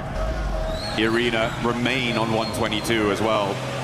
Doesn't mean they can't win it all next match. They are still in the Smash boundary. Yes, they are. So even if Nongshim get 30 points and don't win the chicken dinner, they could still take it all away with a 0 E-limit. Aurora want to put themselves in the Smash zone here and now, though. Oh, yeah. Here they go. They're going to start pushing, trying to find a position. They got the Wizard Tower. Are they going to take it? Nope, pass it up and decide to go for this hill line here. Good strategy. Got to be careful, though, with those shots from Flash. Yeah, there's... Throwing down some smoke. I like how they put one vehicle in front of the other, so they at least sacrificed one, but they should be able to hold on to at least another one here in a second. They're going to have to pick a point to go, and I feel like sure, Team Flash can be taking shots right now, but the West side is going to have to conclude, and fairly quickly. Someone is going to look to crash Team Flash. I can guarantee you that at some point in this match. Yeah. But it may be a little bit longer than we were anticipating. I mean, as I said, the Deadwoods have a lot of those defilades, the hills that slope down from the top of this ridgeline. This tree cover has a lot of rocks to play around. You can sort of stutter your way forwards a little bit, but later on you're going to have to find something. Oh, spot over onto Doc. They know who they're fighting now. Well, they will once that thirst happens. There it is. And there it is. So now they know 100% Nongshim Red Force is right here. Aurora are going to put every single amount of their resources to make sure they can stop them. It may well be worth it with all the teams around them going down fairly quickly. Just sitting here waiting for Nongshim to roll out, stepping through, sacrificing shots to Team Flash. Shut the door in the face of a Smash victory here in match number 2 today, match 14 on the series. To be fair, this is going to be a very tough win for Nongshim to get. They're in a really, really tough spot here. They are on the edge of the circle. That broken wall is covering them for now, but this next zone is going to make things interesting. But here we go with a huge battle. It's Fudia versus... That nade looks good. That should get a confirmation. It doesn't, some way, somehow. Bad nade there, but all of a sudden, they are able to get some knocks. Silence is going to go into the building, eating some blue zone. Fudia are getting peppered. Little by little, he gets away with just 1 HP. Oh, WizGod steps out. He's looking for more. He's got the shotgun shells under the car. The blue zone's ticking, but it's not going to matter. WizGod strikes back against Furia, but now Horror here, and he's got a sliver of HP to play around with. They'll know he's here, and Fear rolls over the top of the hill. WizGod, what? He didn't see him. He should hear that. No! With his back to it. Will take the shots, but not find the knock. And he will be put down. In the meantime, the roller from Nongshim. And they're off. Here they go. Nongshim Red Force on the rotation, trying to find a spot in this zone. Tires get popped. Team Flash knocked out Tizzy. It's up to the 2 players from Nongshim to end this tournament. XZY trying to regroup now on the back. The reloads are coming through, and he may be able to sneak his way into the dip. And Aurora now have Nongshim set before them. A gauntlet to run through, and then one that they will charge in headlong. Nades first. Zul, Reefus, and Top wants this retribution. Draw this game to a close without a Smash point victory. Aurora throwing an absolute bombardment onto Nongshim Red Force. They know they're the threat. They're going to use every single piece of utility they have to finish this team off once and for all. Not able to find those other confirmations. Vehicles are getting moved out the way, though. That's the coverage that Nongshim Red Force desperately need. Looks like they're playing a little game of ping pong with that car. Ooh, but Aurora starting to suffer as well. They have to move forwards, and now they're in the firing line of Team Flash. It may well be enough to stop Nongshim from winning the game, though, and that seems to be what they were trying to bid for. All the while, by the way, Kamikaze is still alive, so can't discount him just yet for getting the points that he may need. It would be a very long road, though. Hyunbin and So Easy now find the final blow, struck to the heart of Aurora, who draw their game out on 113. No! They will fall too. No Smash. Not here, not now. We're gonna see a game 3, folks. Get excited, get hyped, because now's the chance for a lot of these teams to start pushing their way up the leaderboards. How far can you go here, though? I mean, for Team Flash, this is a golden opportunity to jump up placement points, to jump up and get a little bit more cash under the belt, be a higher ranking finisher. They have all 4 of their players alive. They're looking pretty chill. As I said before, S2G do have the slimmest of opportunities. For me, it's Kamikaze needing to grab some third-party points off a fight that Team Flash has. Yeah, he's just trying to sneak it enough points to sneak his team into that smash zone. Any point matters, though.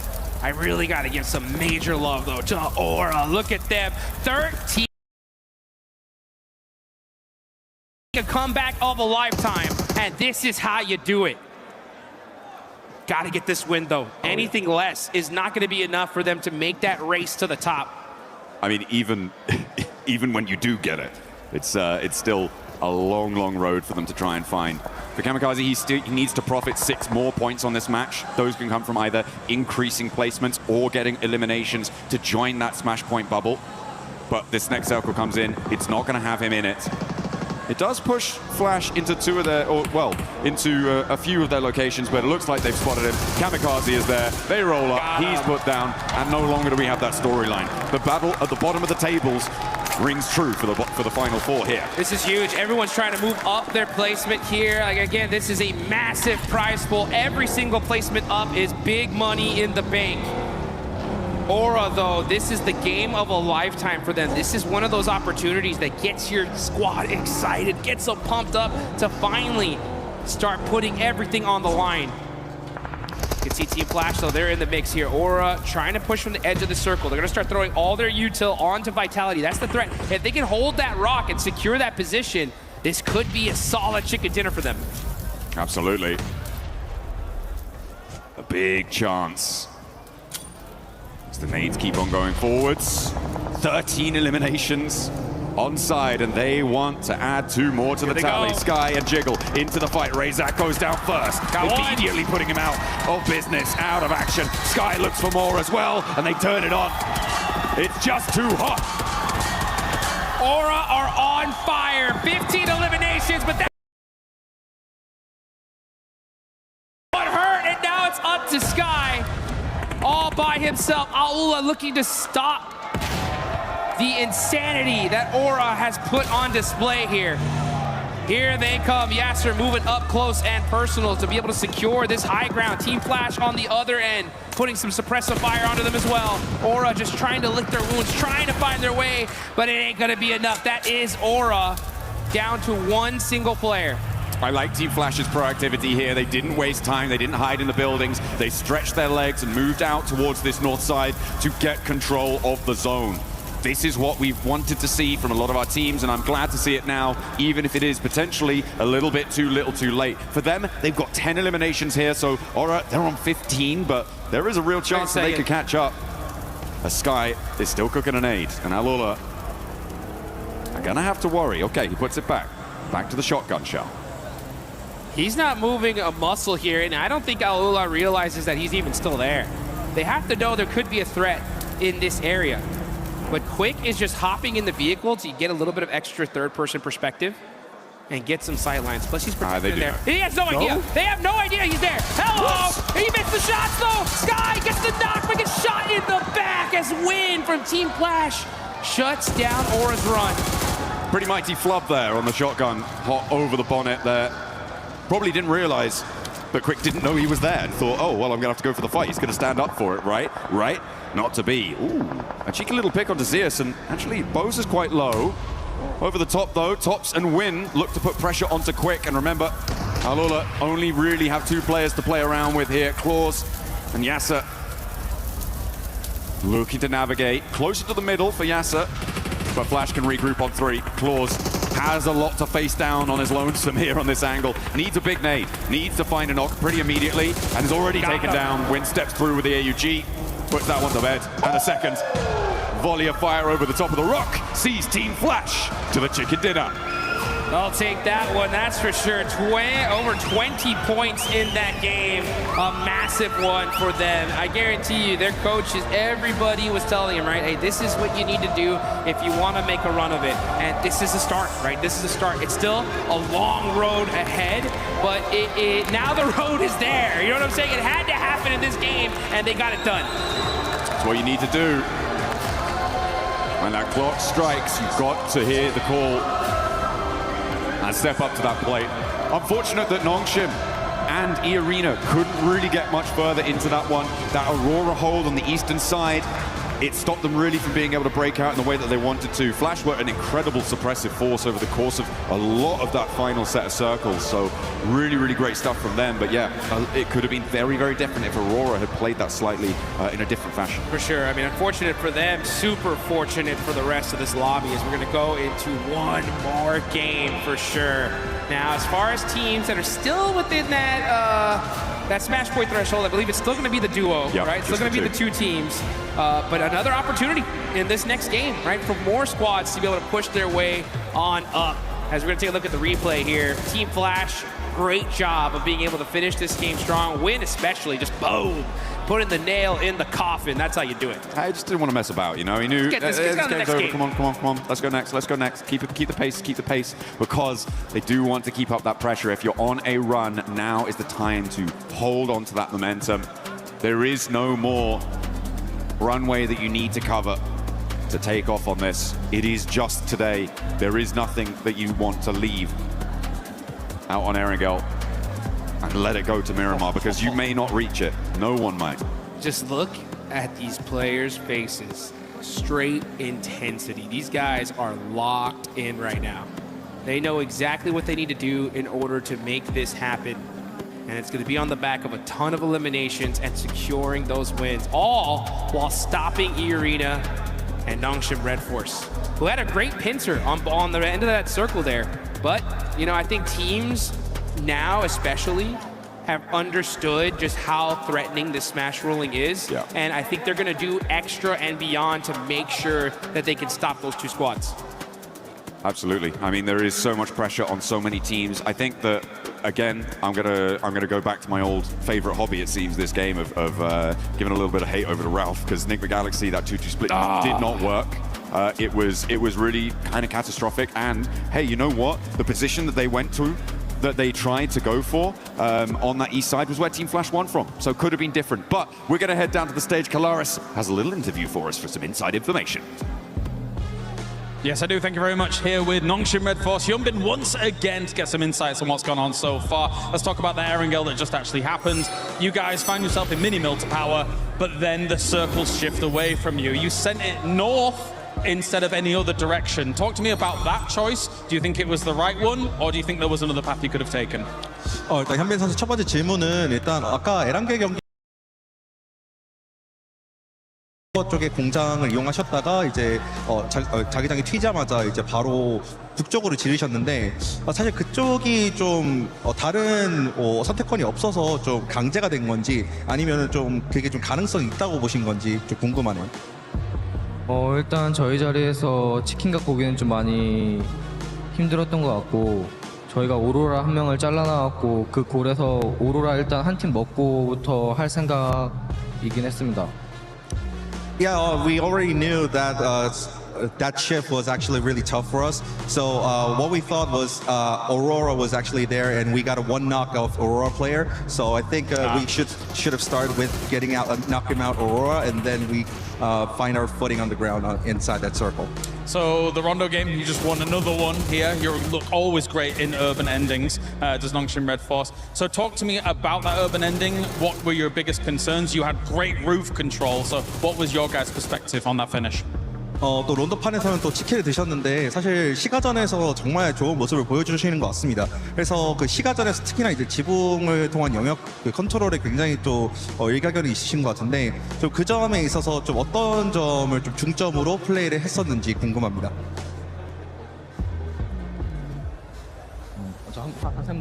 그 론더 플레이 때 시가전 플레이 때 어떤 플레이를 중점으로 두셨는지.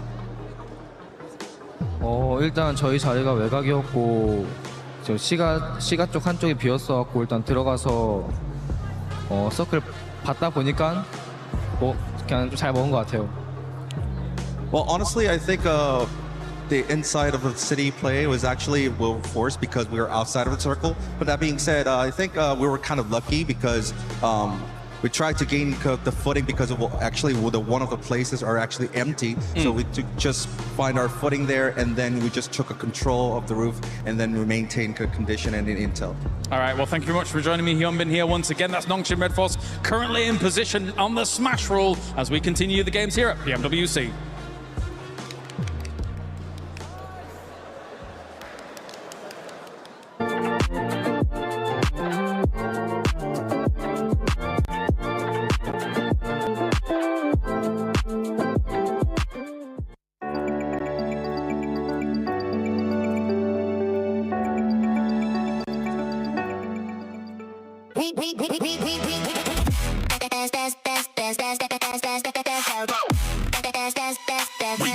Esports World Cup up.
Nongshim Red Force and E Arena not being able to close it out, so we're gonna keep going. One more match in this one. Team Flash being able to come off with the win there after not really being able to do much for the at EWC. Make sure you guys check out the fan experience. Go look at the awesome stuff between PUBG Mobile and Naruto. Try out Brain Rot Royale. Why not? Because we've been able to try it and it's quite fun. And I played it way too much. I had to stop so I could actually come here and break down what's been going on in the finals. And also check out Spider-Man. Maybe you'll get a chance to meet him and greet him. But about this performance from Team Flash Max, we finally got a chance to see them perform. I never doubted. No, I have been doubting a little bit. It's been looking a bit dicey recently, unfortunately. But no, really good hold on the northern side, right? Able to get rid of a lot of threats over in that position. Definitely a team that has been very silent. But before this game, they had a total of 63 points. If my count is right, they just got about a third of the points they've made so far up until now out of all of their games in a single chicken dinner, 23 points. So that's going to get them way higher up in the middle rankings. And let's keep in mind, even if you're not number 1-7, the prize pool distribution is getting way higher on that first half of the leaderboards. It is. For some of these teams that might be too far away from that threshold of the smash rule, they're going to be pushing up because there is that prize pool at stake. $3 million that we're going to be giving out. And Horror Esports being able to perform really well, seeing the aggressiveness. This is what we've been expecting out of Horror Esports, the aggressiveness, 16 eliminations. I mean, it's a real shame we just didn't see this from the get-go, right? From day one throughout to today, because they could have been in a very different position on those leaderboards than we see them right now. But also, just mention very quickly, as we look at the team stats here for Sleepy and Sky actually doing some mega work. They did have some really good nades. They were pushing very well. They are the team that got rid of E Arena in the mid phase of that game, taking shots onto Nongshim there. So, you know, very, very proactive, really looking around them and trying to get as many elims as possible. I think we can call that farming. They were farming a little bit. They definitely were. But actually, the key thing we have to keep in mind for Horror here is they are the team that eliminated E Arena, which is a team, if you get that elimination, one of the plays, you're like, that's E Arena. That's E Arena right there. Go. Push them. And then they did it. And because of that, right, Lace? So much more interesting because so many teams can enter the Smash Zone. I know, and how crazy it is that the top of the leaderboards seem to fall and then these mid teams sort of have that glimpse of hope and opportunity. But that's why we love it here for PUBG Mobile with the Smash rule, especially. Now, I do want to sort of draw your attention to S2G, a team that is quite incredibly close to that Smash rule. But if we talk about the first game, we didn't really get to chat to them sort of in that first mid-section. They had a nice recovery, a little bit of a hot drop, couldn't capitalize on as many eliminations as they wanted to. The roughest zone shift for them. They had like that kind of open terrain. They couldn't really move in. And then they passed. And then this game, again, it kind of like they're losing their team so incredibly early after eliminations. You saw Kamikaze there on the north side trying to sponge those points, but again, falling short. Look how incredibly close S2G are, 116. They should have done it earlier. Just 6 points away from being able to enter the Smash Zone. Aurora Gaming as well, currently 9 points away. And teams that were going to be looking to be able to close that gap, especially when we saw Arena get eliminated. Nonshim really not going for that many eliminations, playing it quietly. Yeah. Four Thrives. I mean, Four Thrives wasn't really able to do much. And with the win that we just saw to Team Flash now moves into 7th place. Yeah, really good push up here. Team Flash, 7th position overall. That's going to be an extra bit of money in their back pocket. But the thing is, they're looking very scary. Look at the top 3. 3 chicken dinners, 2 chicken dinners, 3 chicken dinners, while the other teams below all have 0, like 4 Thrives, or a singular chicken dinner. So that is really making it scary that the tournament could really end Niptera at any point today. Well, the big thing as well for me is that Aurora Gaming, Nigma Galaxy, and Arena all finished up that match with 0 points on the board, right? Yes. None. Nothing for game 2. S2G is moving up. As you said, Lace, you've got 4 Thrives. Well, also they got 0 points, so they don't count. But Team Flash, Ulf, all of these teams, they are really making a push forward, while those top teams, except for Nongshim, it's getting very close for the rest of those teams. Yeah, and in this first page of the overall, there is one big outlier, especially when we're looking at the wins here, and it's none other than 4 Thrives. 4 Thrives, the only team in this first page that doesn't have a win. The reason why I'm bringing this up is because, yes, 4 Thrives, if you are able to have a good performance in the next match, at one point, we need to start seeing those win if they want to be able to win via Smash Roll. I mean, even if we bring it back to sort of the group stages, they were sort of unable to get those chicken dinners. Of course, they could capitalize on elimination, but they weren't really one of those teams that would close out the win. We're sort of seeing this trend now, and of course they want to sort of get those elims and sponge those points to hit that kind of Smash Roll threshold. Basically, it's still their win rate is not really that nice. Yeah, A little bit politely. tough. But you know what? I'm going to pivot the conversation. I want to bring it back to Nongshim Red Force. Yes. Let's discuss. And what I wanted to take a bit of time here because that was an absolutely insane throw. There are 3 options. Or you third party to the western side on the mountain next to Lumberyard, or you directly crash onto Al Ula, which is what I think would have been a really good option, or you decide to go for the wide wrap onto Flash, which I wouldn't recommend, and they ended up doing. There were so many options to go, but that was like, out of the 3 Niptera, the one that was not going to give them the win. And you know what? It's showcased by Al Ula taking 2nd place from the exact position that we were like, Nongshim, go that way, go that way. Al Ula end up going that way, get that 2nd place, and I think if it had been Nongshim with the kind of momentum that they had off the win, they would have won there. It is genuinely not even game throwing, it's almost championship throwing in game 2, right? Because they could have won it, they could have ended it, done and dusted, and they just didn't. They went for a very different play. Yeah, and especially because of that rotation. If you push Al Ula, let's say, only Al Ula is going to fight you, right? It's literally team versus team. Literally. That wide you can rotate, Aurora's looking your way, Team Flash is looking your way, Al Ula's also looking your way. You're just making it harder for yourself. And Nongshim Red Force have some of the best rotations sometimes, and then they pull stuff like that. I'm very confused. They're a very confusing team. Entertaining to watch, but confusing. I also want to sort of point out, and this is just kind of across Battle Royales in general, sometimes you only have that one opportunity, and when you miss it, it is now 10 times harder to get back to that same position. You do not get these chances often. And like you said, Niptera, they didn't make that space, they didn't make that play well, so it will be a little bit more challenging now. And with Nongshim Red Force, especially in that performance, right? I fully agree with you guys. They decided to go the completely wrong way, being within nade range of Aurora as well, even though they ended up out-surviving Aurora. One thing, though, for this team is that when we seen it in the past, you were kind of telling me this too, Niptera, especially at PMMI. Once they hit the Smash Zone, this team is so scary because they know exactly what they're playing for, which is just the win, right? Yes, they can get some points. And we kind of saw this here being super passive, the team just waiting for the right time. And I think maybe that's what could have hurt them there. They was just looking for something passive. They weren't looking for an actual fight, and that's why they decided to go with that rotation. You know what? I 100% agree with you there, Seven, because, yeah, they are so scary. They are so that wall going, okay, what's the next play? They didn't look scared. They weren't going too quickly. They were just being very patient. They were sitting and going, okay, what are we going to be doing next? And then they make the most harebrained, like under pressure play, it felt like, right? Another team I would have expected that from. Not from Nongshim, not with the presence of mind they seem to have while in the smash point. They are not a team that falls under pressure, and it felt like they just did in that moment, so very, very odd.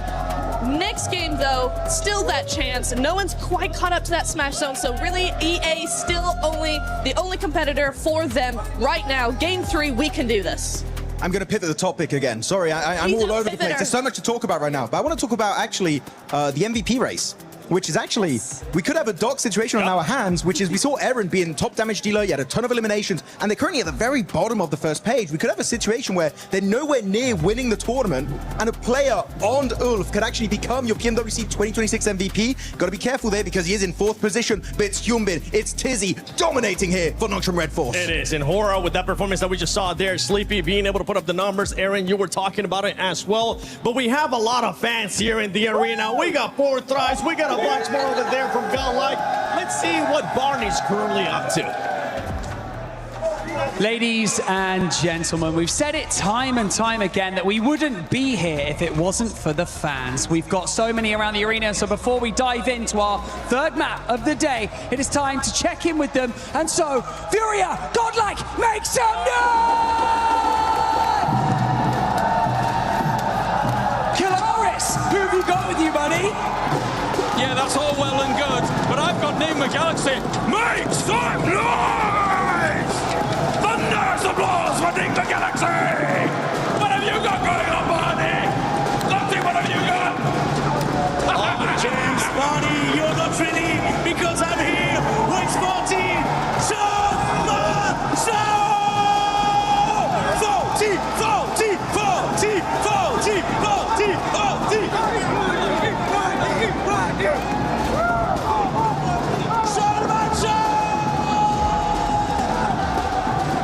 You can hear the celebration in the arena. I'm sure you can hear it at home as this Hall of Heroes echoes with every fan's hopes and dreams, giving out their energy because the tournament still goes on. Not ending in a Game 2 smash, we run it right back. And anticipation has reached fever pitch here in France. Everyone's loving it. Having a great time here in the arena. The Nigma Galaxy fans getting ready. I mean, they have played very well today, Lord, making a great showing on that first match, but goodness me, what an event, what atmosphere we've got here in our arena. Lovely to see all the support coming out for our players, for our teams here. Potentially the last match. Ooh, maybe. Felt like on that last one, weren't quite able to get it there for Nongshim Red Force. They kind of make a bit of a Hail Mary. Didn't work out. But we do have our 3rd match coming up. Erangel, nice and steady map here to get yourself a chicken dinner on. Nongshim might be waiting for later on in the day though. Hitting another big Miramar, but will someone beat them to the punch? Will E-Arena start stepping back up again?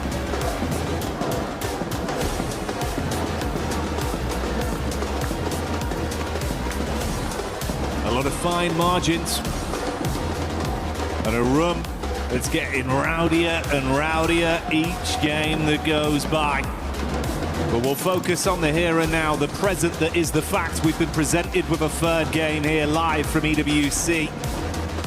PMWC has not stopped delivering, and I don't doubt this game will be anything different. We're back on Erangel, playing path established. Last match, a little bit difficult, honestly. I don't blame a lot of our teams for struggling slightly there. Very, very southern playing path to start things off. Awkward drop spots, awkward rotates, quick switch out towards the eastern side. Not an easy game to confirm a chicken dinner on. This time around, really, really gentle playing path. Straight across the center. No one's complaining. Everyone's had a lovely in-flight meal and we are ready to get going again. Things spread across the entirety of the map. So a lot of room to rotate, Jackie, but where's the circle? Well, if history is anything to go by with some of the circles we've had here this event, it might be something a little bit spicy for this one.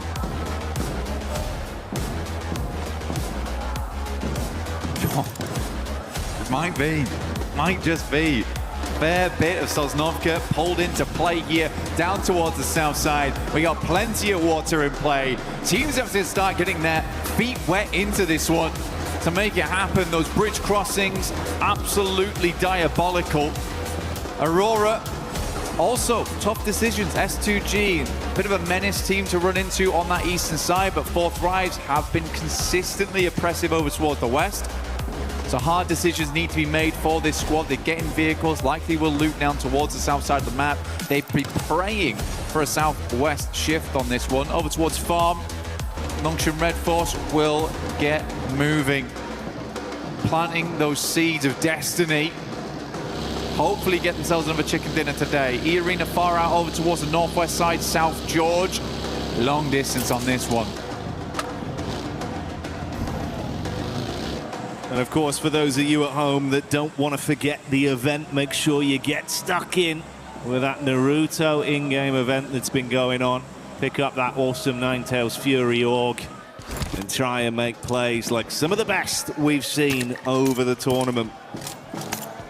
One of the best right here on our screens in Mormon. For E-Arena, he has been the man. Seriously good stuff from him. So many clutch plays, so many moments where it felt dire and Mormon was able to pull it back for the squad. Looking to do the same here in the final day. They've already achieved the smash ruling. As we said earlier on the desk, the only two teams to currently do it, but do think that that will change after match 3 if we don't end it all here and now. Right now you have that serene sense for E-Arena as well as Nongshim Red Force that there is only one other squad in the lobby that could beat you to the punch.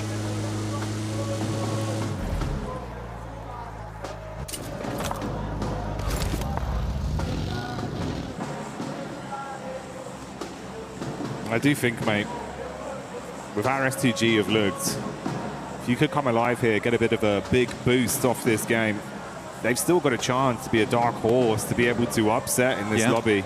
And I think we saw some of that talent yesterday when they were fighting under so much pressure as well. In disadvantaged situations from distance, Amzi G, he was popping off.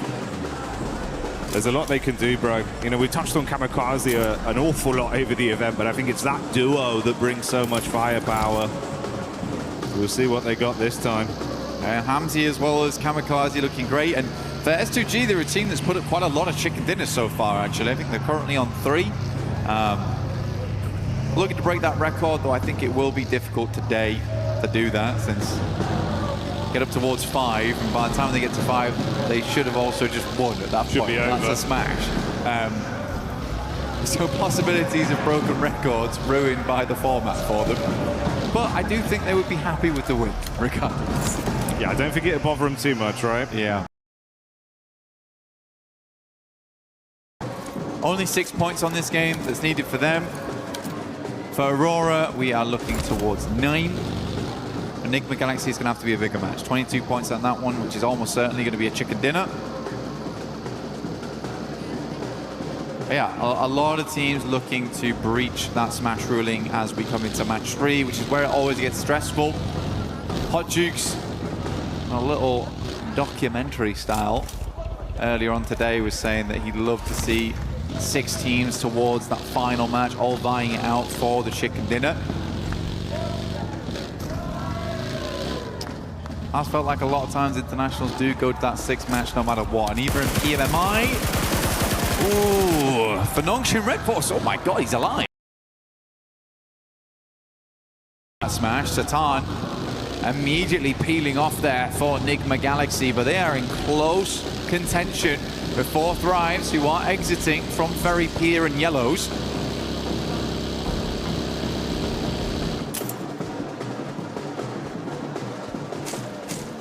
Four Thrives, they've been loving these fights versus Enigma the entire event.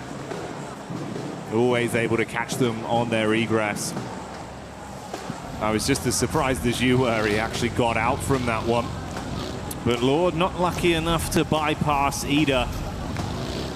That back and forth conversation between those two teams continues even this far into the event. Emre running down Lord to get that confirmation off. Yeah, now that.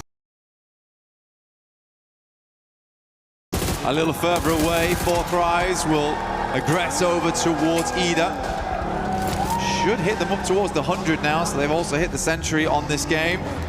Getting ever closer to that count. Nongshim Red Force was able to make a fairly good rotation towards the central position. They like to play around this area. They are cut in with S2G though. Slightly scary spot to be working with. Very central.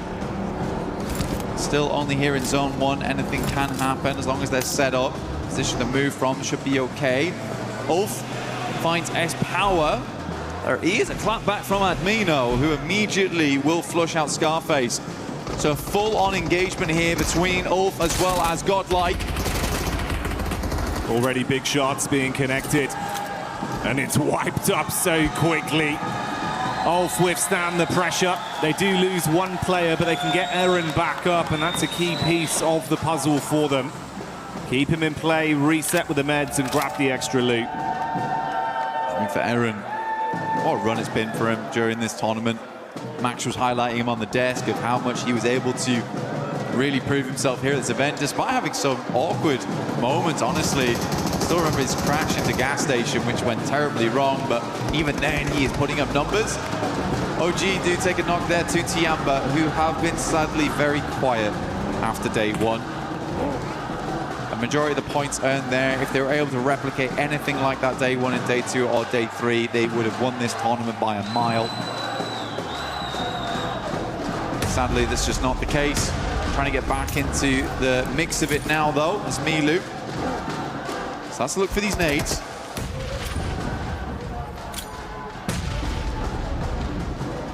Maru on about half HP there. AKOP in the back line. Ooh, nice arc from Milu. Milu, the madman, when he's feeling himself, he can do so much damage on a battleground. He's got back up from the boys. If they can get out of this one cleanly, maybe they can at least try and ruin some of the runs for the other squads above them. And Milu keeps it going to get that flush as well, so that will remove Aru. Hard cut him out. Blue coming in to make it a bit more suffocating between these two sides. Quite a few nades already expended here from Tiamba as well as OG. We're right in zone 2 now. Blue starts to tickle a fair bit. QZZ gets a bit panicked there, will drop a couple of shots through and then immediately ascend in Milu. He's just going to prime the nade. That's a nice one from him. Good patience. Lets it go through. Is he going to peek this onto AKOP? It's me. Does not care in the slightest.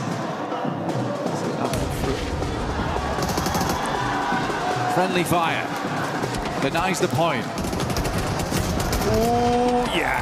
And they're going to bounce around, make sure they clean up on that one. Trying to snatch away some of the earnings from it. Good to see Tiamba, though, getting a bit of fanfare back from the crowd and big plays from Milu. I think he was sat on about 11 elims off the back of 3 games back on day 1 as well, mate. He's a killer, that's for sure. Tiamba lucky to have him. Great to see him back on the team again. Some subs came through yesterday, Shallow in, Milu out, but looks like he is ready to play today. Gameplay looks clean.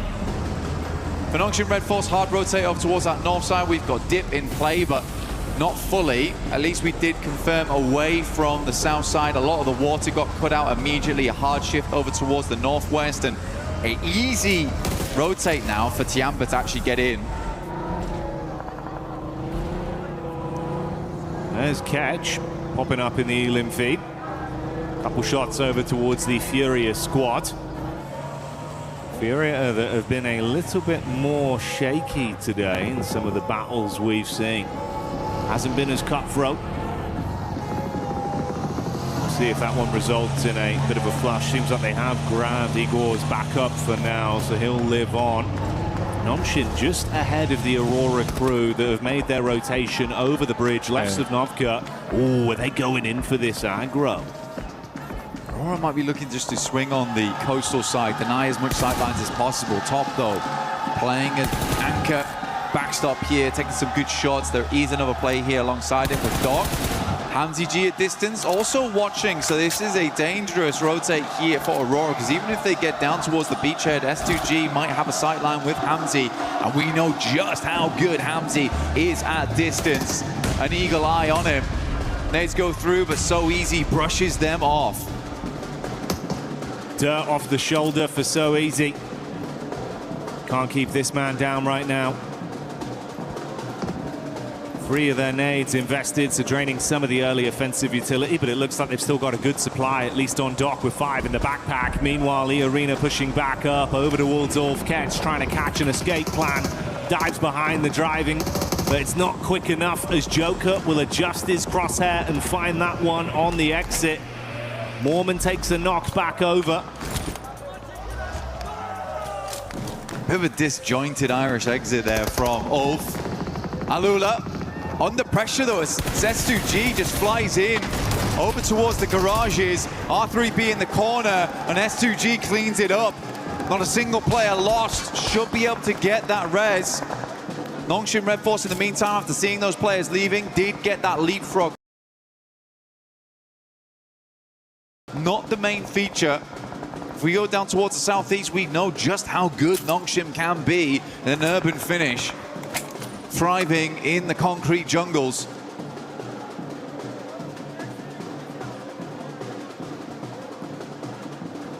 So no overcommit, like you touched. Post firmly under their foot. Map geometry for Rufus and top further over near the area we see Vitality starting to encroach upon.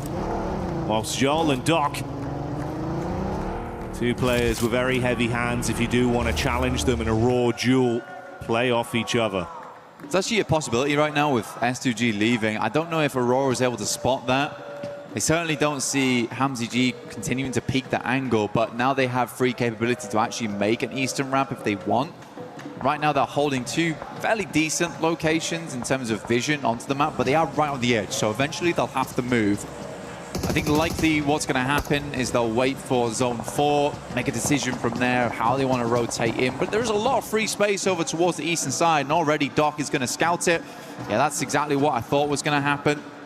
Get a little bit further up, realize that actually this space is kind of open at the moment for us to get a little bit more of an eye in towards the circle.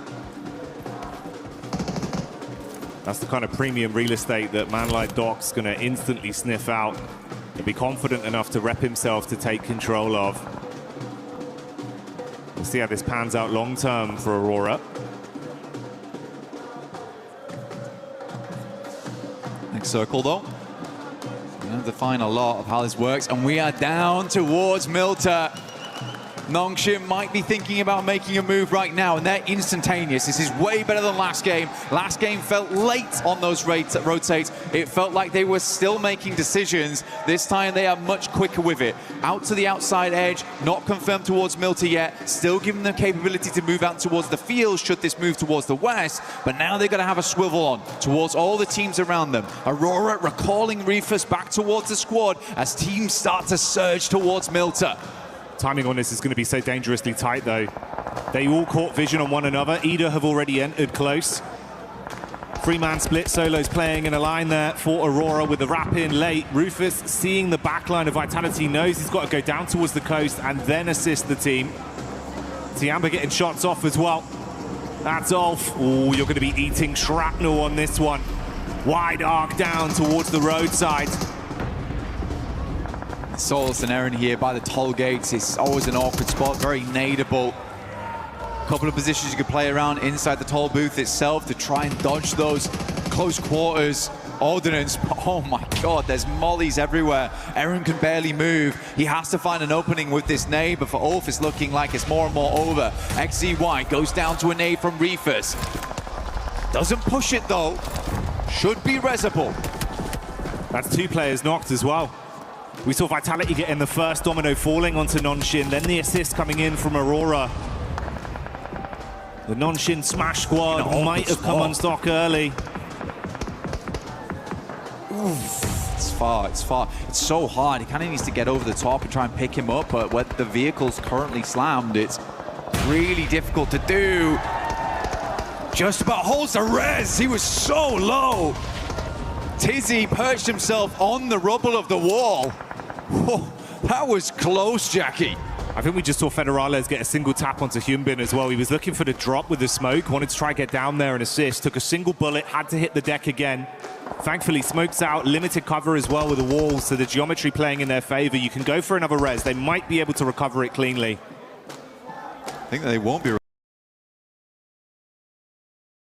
getting those players back up again. How many smoke launchers do they still have left? Vexy finds Tizzy again. Nongshim under mad pressure at the moment between two separate squads, both looking towards them. Just have to hold on for the time being. Stop peeking, honestly, but I feel like they realize they need to keep these teams on the outside at bay. Arena, though, down in the blink of an eye versus Tiamba. Another team on Smash ruling out, and Tiamba survives as for just. Eagle inside. As always, the lurker looking to play medic for the rest of the squad here. He might be the Eagle, but there is vultures swarming the skies around him. Other teams realizing there's been a lot of damage done here. It's a risky pickup with the position he's in. Luckily, he's got some cover from the vehicles to try and save his mates. That's Aura, though, with Jiggle getting one of them confirmed off the back of the damage that was done. So they do go down to, at best, a 3-man squad post this pickup. A lot of teams need to move. A lot of teams that actually fully confirmed though towards Milta now feeling a little bad about this one, which is exactly why you see Aurora playing on this edge down towards the south side and Nongshim not fully moving in. So 4 Thrives, they've got to extricate themselves. Flash have also got to pull themselves out of this one. S2G a little bit safer where they play around the warehouses and they can move up over towards that top side. We'll be playing over towards Toll Booth later, but it's Aura right now who actually own the majority of the space on the northern edge. 4 Thrives opening up over towards Aurora as they move. That backline in is good to at least take some of the heat off. Force attention turned back onto 4 Thrives from Aurora. Vitality have just been really running interference from this angle as well. If there's a peek up from Hyunbin, they're harassing with shots. If they can get LOS back over onto the coast of Aurora, it's punishing as well. For Nongshim Red Force, they know the shots came from Vitality earlier, so this is sort of the team they need to deal with first. The one thing I really worry about for Nongshim, though, is how exposed the vehicles have been this entire time. You got to imagine that wheels are blown out, if not vehicles fully exploded. They do have to move further in towards the circle, likely will be on foot, unless they can find some kind of vehicle in the near future. Vitality's going to go for a mad rotate over towards the northwest side. They hear the fighting, they notice that Nick of the Galaxy's down. This is a good opportunity to go for. Vexy helping from the back lines. Really like this push from Vitality. Ralph's on an island. Last man left alive and not breathing for much longer as Razak will find that adjustment back onto Nigma, so they go down. Vexy's been good as well at providing some overwatch for this squad. Showing up when they needed him. Fury are on the move close by, shots from either side, so a lot of information garnered towards them. They advance further. Silence and Co pushing up with the vehicles, going to peek over the top of the rocks. There's Tiamba in the distance, nades being thrown onto Vitality, a backline potential. Igor goes in, big sprays, assisted by Silence. 4 Thrives taking some damage as well, the pepper back onto them. Fury's going to move in on this, like you say. Igor's already on that front line. The rest of the team all stood alongside him now. And Vitality find themselves in a very horrendous position. Nades from Tiamba going a little bit wide here, trying to angle these through the smoke. That one should be on target. Easy cleanup. Tiamba grab themselves 10, 11 eliminations on this match so far. Much more reminiscent of the past, and Milu's already on 4. Furia playing with that confidence and aggression we know they've got as 4 Thrives buckle under the pressure. Furia shutting them down in the close range combat. And Nongshim, after turtling for so long, finally knowing Vitality had been taken out of the picture, they can make a move. They're just wrapping around to where Aurora were. This is interesting, trying to get rid of Aurora, actually. Only one player here in Reefers, potentially they've noticed that. There's actually a massive amount of space on this western side that they could clear. Tiamba's a 3-man, Furia's down to 2. Circle moves up that way, leaving Tiamba one of the few remaining positions, and we are on Toll Booth. Oh my god, what a circle to end on. Ooh, deep nades. Reefers casting that one out. Back nades as he advances to try and create a little bit of space between the teams. Distant shots coming in from Tiamba. He's got to hit the deck, but that's not the only squad you got to worry about. Lost from S2G gets a sight line, and goodbye Reefus. The only thing is just like kind of flashbacks to last game where there is a massive capability of moving west on this one for Nongshim and clearing up towards that north side, having all that space. You'd imagine that they saw the amount of teams that moved into Milta. They are just charging headlong into danger here, where there is so much more room to play on the northwest side. Guys, you don't need elims. You need a chicken. And they might get barbecued if they take too much time on this one. Joel was cooking a molly. XCY so paranoid about the peak from the top side with Tiamba. And with Furia not needing to force the issue amongst them, they've got a crystal clear line of sight down onto the rotate path for Nongshim. It's so uncomfortable. Come back, lads. Just come back off this angle. We don't need to play this anymore. You can wrap back over towards. So easy. 2 down. What is this? It makes little sense. I mean, they'd set themselves up wonderfully the entire time for this western exit. And as soon as the circle moves away from Milta, what do? Push into Milta? The panic's there.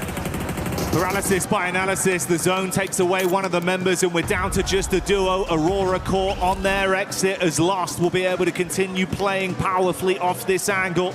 XZY thankfully given a few moments of respite as he runs to try and find any cover at all. Kamikaze from S2G, we talked from the start of the game. They have just about hit that 122 now. So they have hit that smash ruling going towards that next match. Another team steps up to the plate. They've done enough here, even if they go down. Looking to take down Ida regardless. Hams, ooh, what a shot! Reactions coming through clutch there, but Kamikaze, as always, the backbone in the team. Standing straight and keeping S2G in a position to recover from this. Quick reactions from Ida, but a shutdown play that will let S2G fight on for another day. Flash, though, getting eaten alive by Hora. Wrapping down the ridge, the nades bouncing in. Tops is down. And Kamikaze scanning to see what more points they can steal. Hora on for a big game here, actually, Jackie.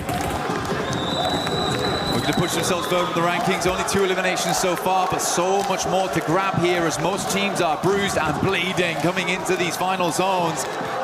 Tiamba also having a good time of it. Nades going over the top here from Nongshim Red Force, rolling down, and we are directly on top of Toll Booth now. That's okay falling. XZY getting the tags off. They've been under constant pressure the entire time. It's not clean. It's awkward. Not even a helmet on so easy here anymore. Mate, you're playing with a bare minimum. Concessions had to be made, but a nade could be coming their way. Lost with 2 left in the back pocket. The first one thrown in looks good for the bounce. Oh, see ya!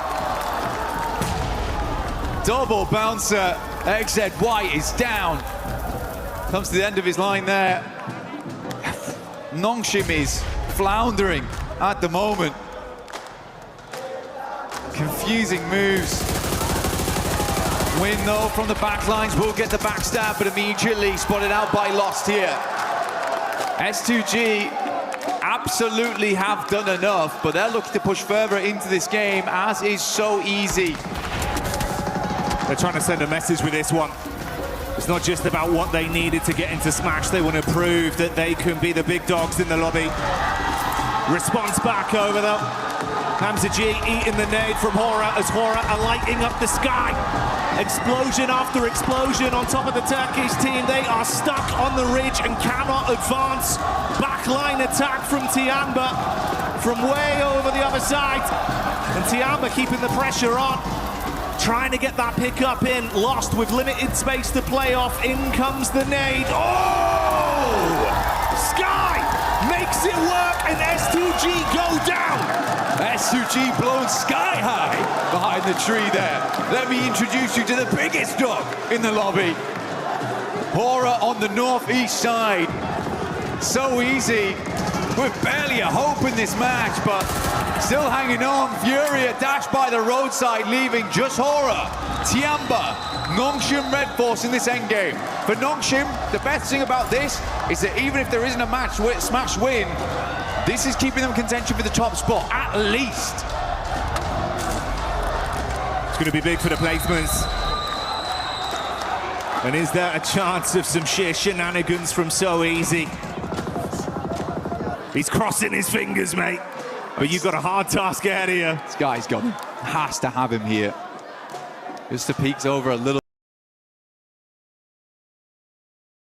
of pylons behind this railing. It is just not how. God, he has to do something. Though. Oh, they've smoked him. Hang on a minute. Cheers, lads. I really needed that. He's tucked in behind it. There's no real angle from the backside as well from Tiamba, so it just depends. I mean, if Hora go for the hard force over... This is mad. Yeah, this could get cheeky quite quickly. Sleepy would have burned down as well. The vehicle... Oh, it's all going wrong! So Easy on the Peacock, good for one, and Tiamba assisting with the shots from the top. He's going to try first on these as well. Hora on the assist with an unreal smoke. Mollies go in, nades go wide, and he is out. Tiamba will clean up. Nongshim were looking to blot out the sun on that one with a surprise plays, but it's not going to happen now. And Hora solo remains with the advancement of Tian, but the nade goes over. Sky got a backpedal. Runs back to whatever cover he can find. Can he trust in his source on this one? Holding the peak, ready for the shots. Eagle gets knocked out of the Sky. QZZ with the reposition. The Sky advances forward with a shotgun in his hand. Nade being cooked by Milu, and this man don't miss. Good damage. QZZ follows up with a second, and Tiamba is back. What a fantastic game. The three-man inside just felt like these guys needed a little bit of confidence. And that star on the match reinvigorates whatever light died out with Milu on day 2. It is back on now, and it is blaring. They started that game as they meant to proceed. The aggression was there. The despicable nade plays from Milu that always give you that gut-wrenching feeling of how does he do it. Continued from start to finish. The shots are on point. And a pathway begins to present itself. Hora's got to be mad at themselves, though. Imagine just smoking off So Easy. The smoke into the tire pot on the career down the hill. Oh, but... They really did careen off course there. Looked so good up until that point. Covering their angles, clearing their spots out. So Easy, he was mega confused. I would have loved to see his face in that moment. Pure shock. He's like, is that the nade moved away from me? He's like, wait, actually. That's the smoke. I can blast that. Nice. That's great. I didn't have one of those before, you know? No utility left, but they gave him one to be nice, and then Tiamba with the perfect timed nades. Man, so good. There was a small part of me that thought that So Easy was going to clutch up. Small part of me, but I am glad it was Tiamba. Oh yeah, tiny percentage, but it started to get a little bit bigger with how things were going. But hey, a Tiamba win is a very exciting prospect. Such a fun team to watch, Blank, bringing the heat in finals. They're just a fast-paced team, and I think what we've seen them from before is just a little bit of that sluggish gameplay where they weren't quite able to make those plays, and they've been desperately banging on that door, but it's just been not going down. And I think Milu right there just put a foot through it. So it looks good. It looks way better now. They're pulling off those maneuvers too. So yeah, great work to Tiamba. Really, really happy to see it. And it was, I think for me, it was fantastic to see these guys happy. Yeah. I think that was my favorite thing about that win. It's nice to see him smiling, nice to see the success story of how they're playing. And mate, you're right. I think if there was a door there, Milu not only kicked it down, he just destroyed the entire house. He's just a whirlwind. Yeah. Came through, blowing everyone away. And mate, I'd love to see that. I hope that continues. I hope it does continue as well. For Tiamba, it's not over yet. We haven't rung the bell. They might have been uppercutted, but they have got back up. It's scary, no? Going into these final matches, we've got 3 teams at match point right now. It's S2G, E-Arena, as well as Nongshim. Nongshim's been making some crazy decisions. E-Arena, sadly, on the other hand, have just not been able to eke out those performances so far. It's felt a little bit timid from that team. S2G, though, I think this is a worrisome squad to have in that top 3 because they could just light it up at any moment now. Unless the pressure gets to him, which it seems to be the case for quite a few of our teams. Well, yeah, that's kind of the contrast we're painting there for E-Arena, right? Where it feels like you had some flash-in-the-pan moments, but now it's come to, you just got to follow through. It's not happening. Whereas S2G, we know they can strive for greatness. It feels like championship mentality is going hand in hand with their aggression, the way they're approaching these lobbies. All it takes, one big game. Could be a championship right there. But stay tuned for that. We'll find out. The narrative continues. Do not go anywhere.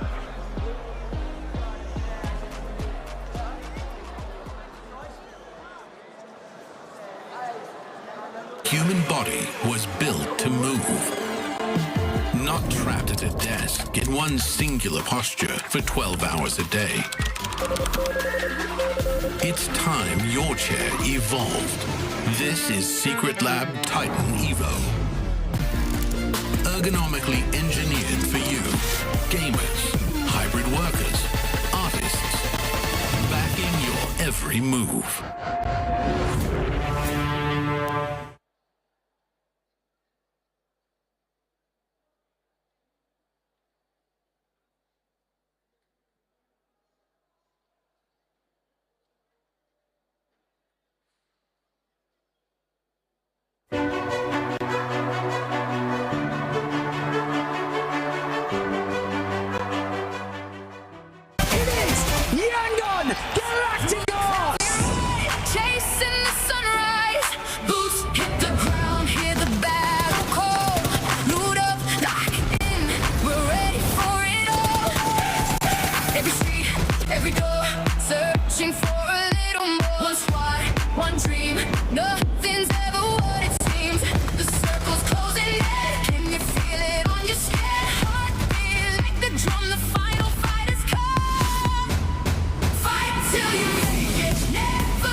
Fighting until we make it. These teams are in Tiamba, able to get that chicken dinner, full control of the zone.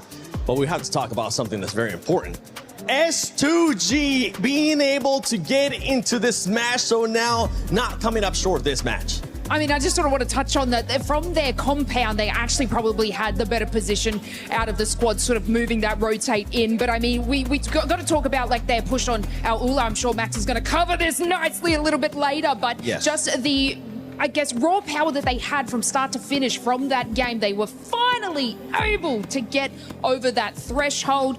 Do I believe they should have done it in the first 2 games? A little bit, but that's okay. They've done it now, and obviously this is one of the teams that can take a victory. They definitely can take a victory. This is a team that has already gotten 3 wins in Erangel in the finals when we're talking about S2G. If we're looking at some of the other teams looking to get to that Smash Zone, it's none other than Aurora. I actually thought Aurora was going to be able to make it already. They're struggling a bit today, Max. Yeah, a bit of a weird hold onto Nongshim Red Force in particular. They're looking kind of weird. But by the way, I want to bring it back to S2G. They not only make it into the Smash Zone, they've got a 9-point lead on top of E-Arena, which if we do not get a Smash, is going back to the OG rules, which is the most amount of points becomes the champion. So right now, S2G are loving it, but so are Tiamba. Shattering dreams in this game, eliminating E-Arena, eliminating the final player here at the very end for Nongshim Red Force, man. They are the reason why the tournament has not yet ended. Hora Esports back-to-back great games here out of them. And for Fourth Tribes Neptura, this team, after that rondo that we saw, they're starting to struggle. They ended up the first Erangel with a big old donut, and in this one, at least they secured 4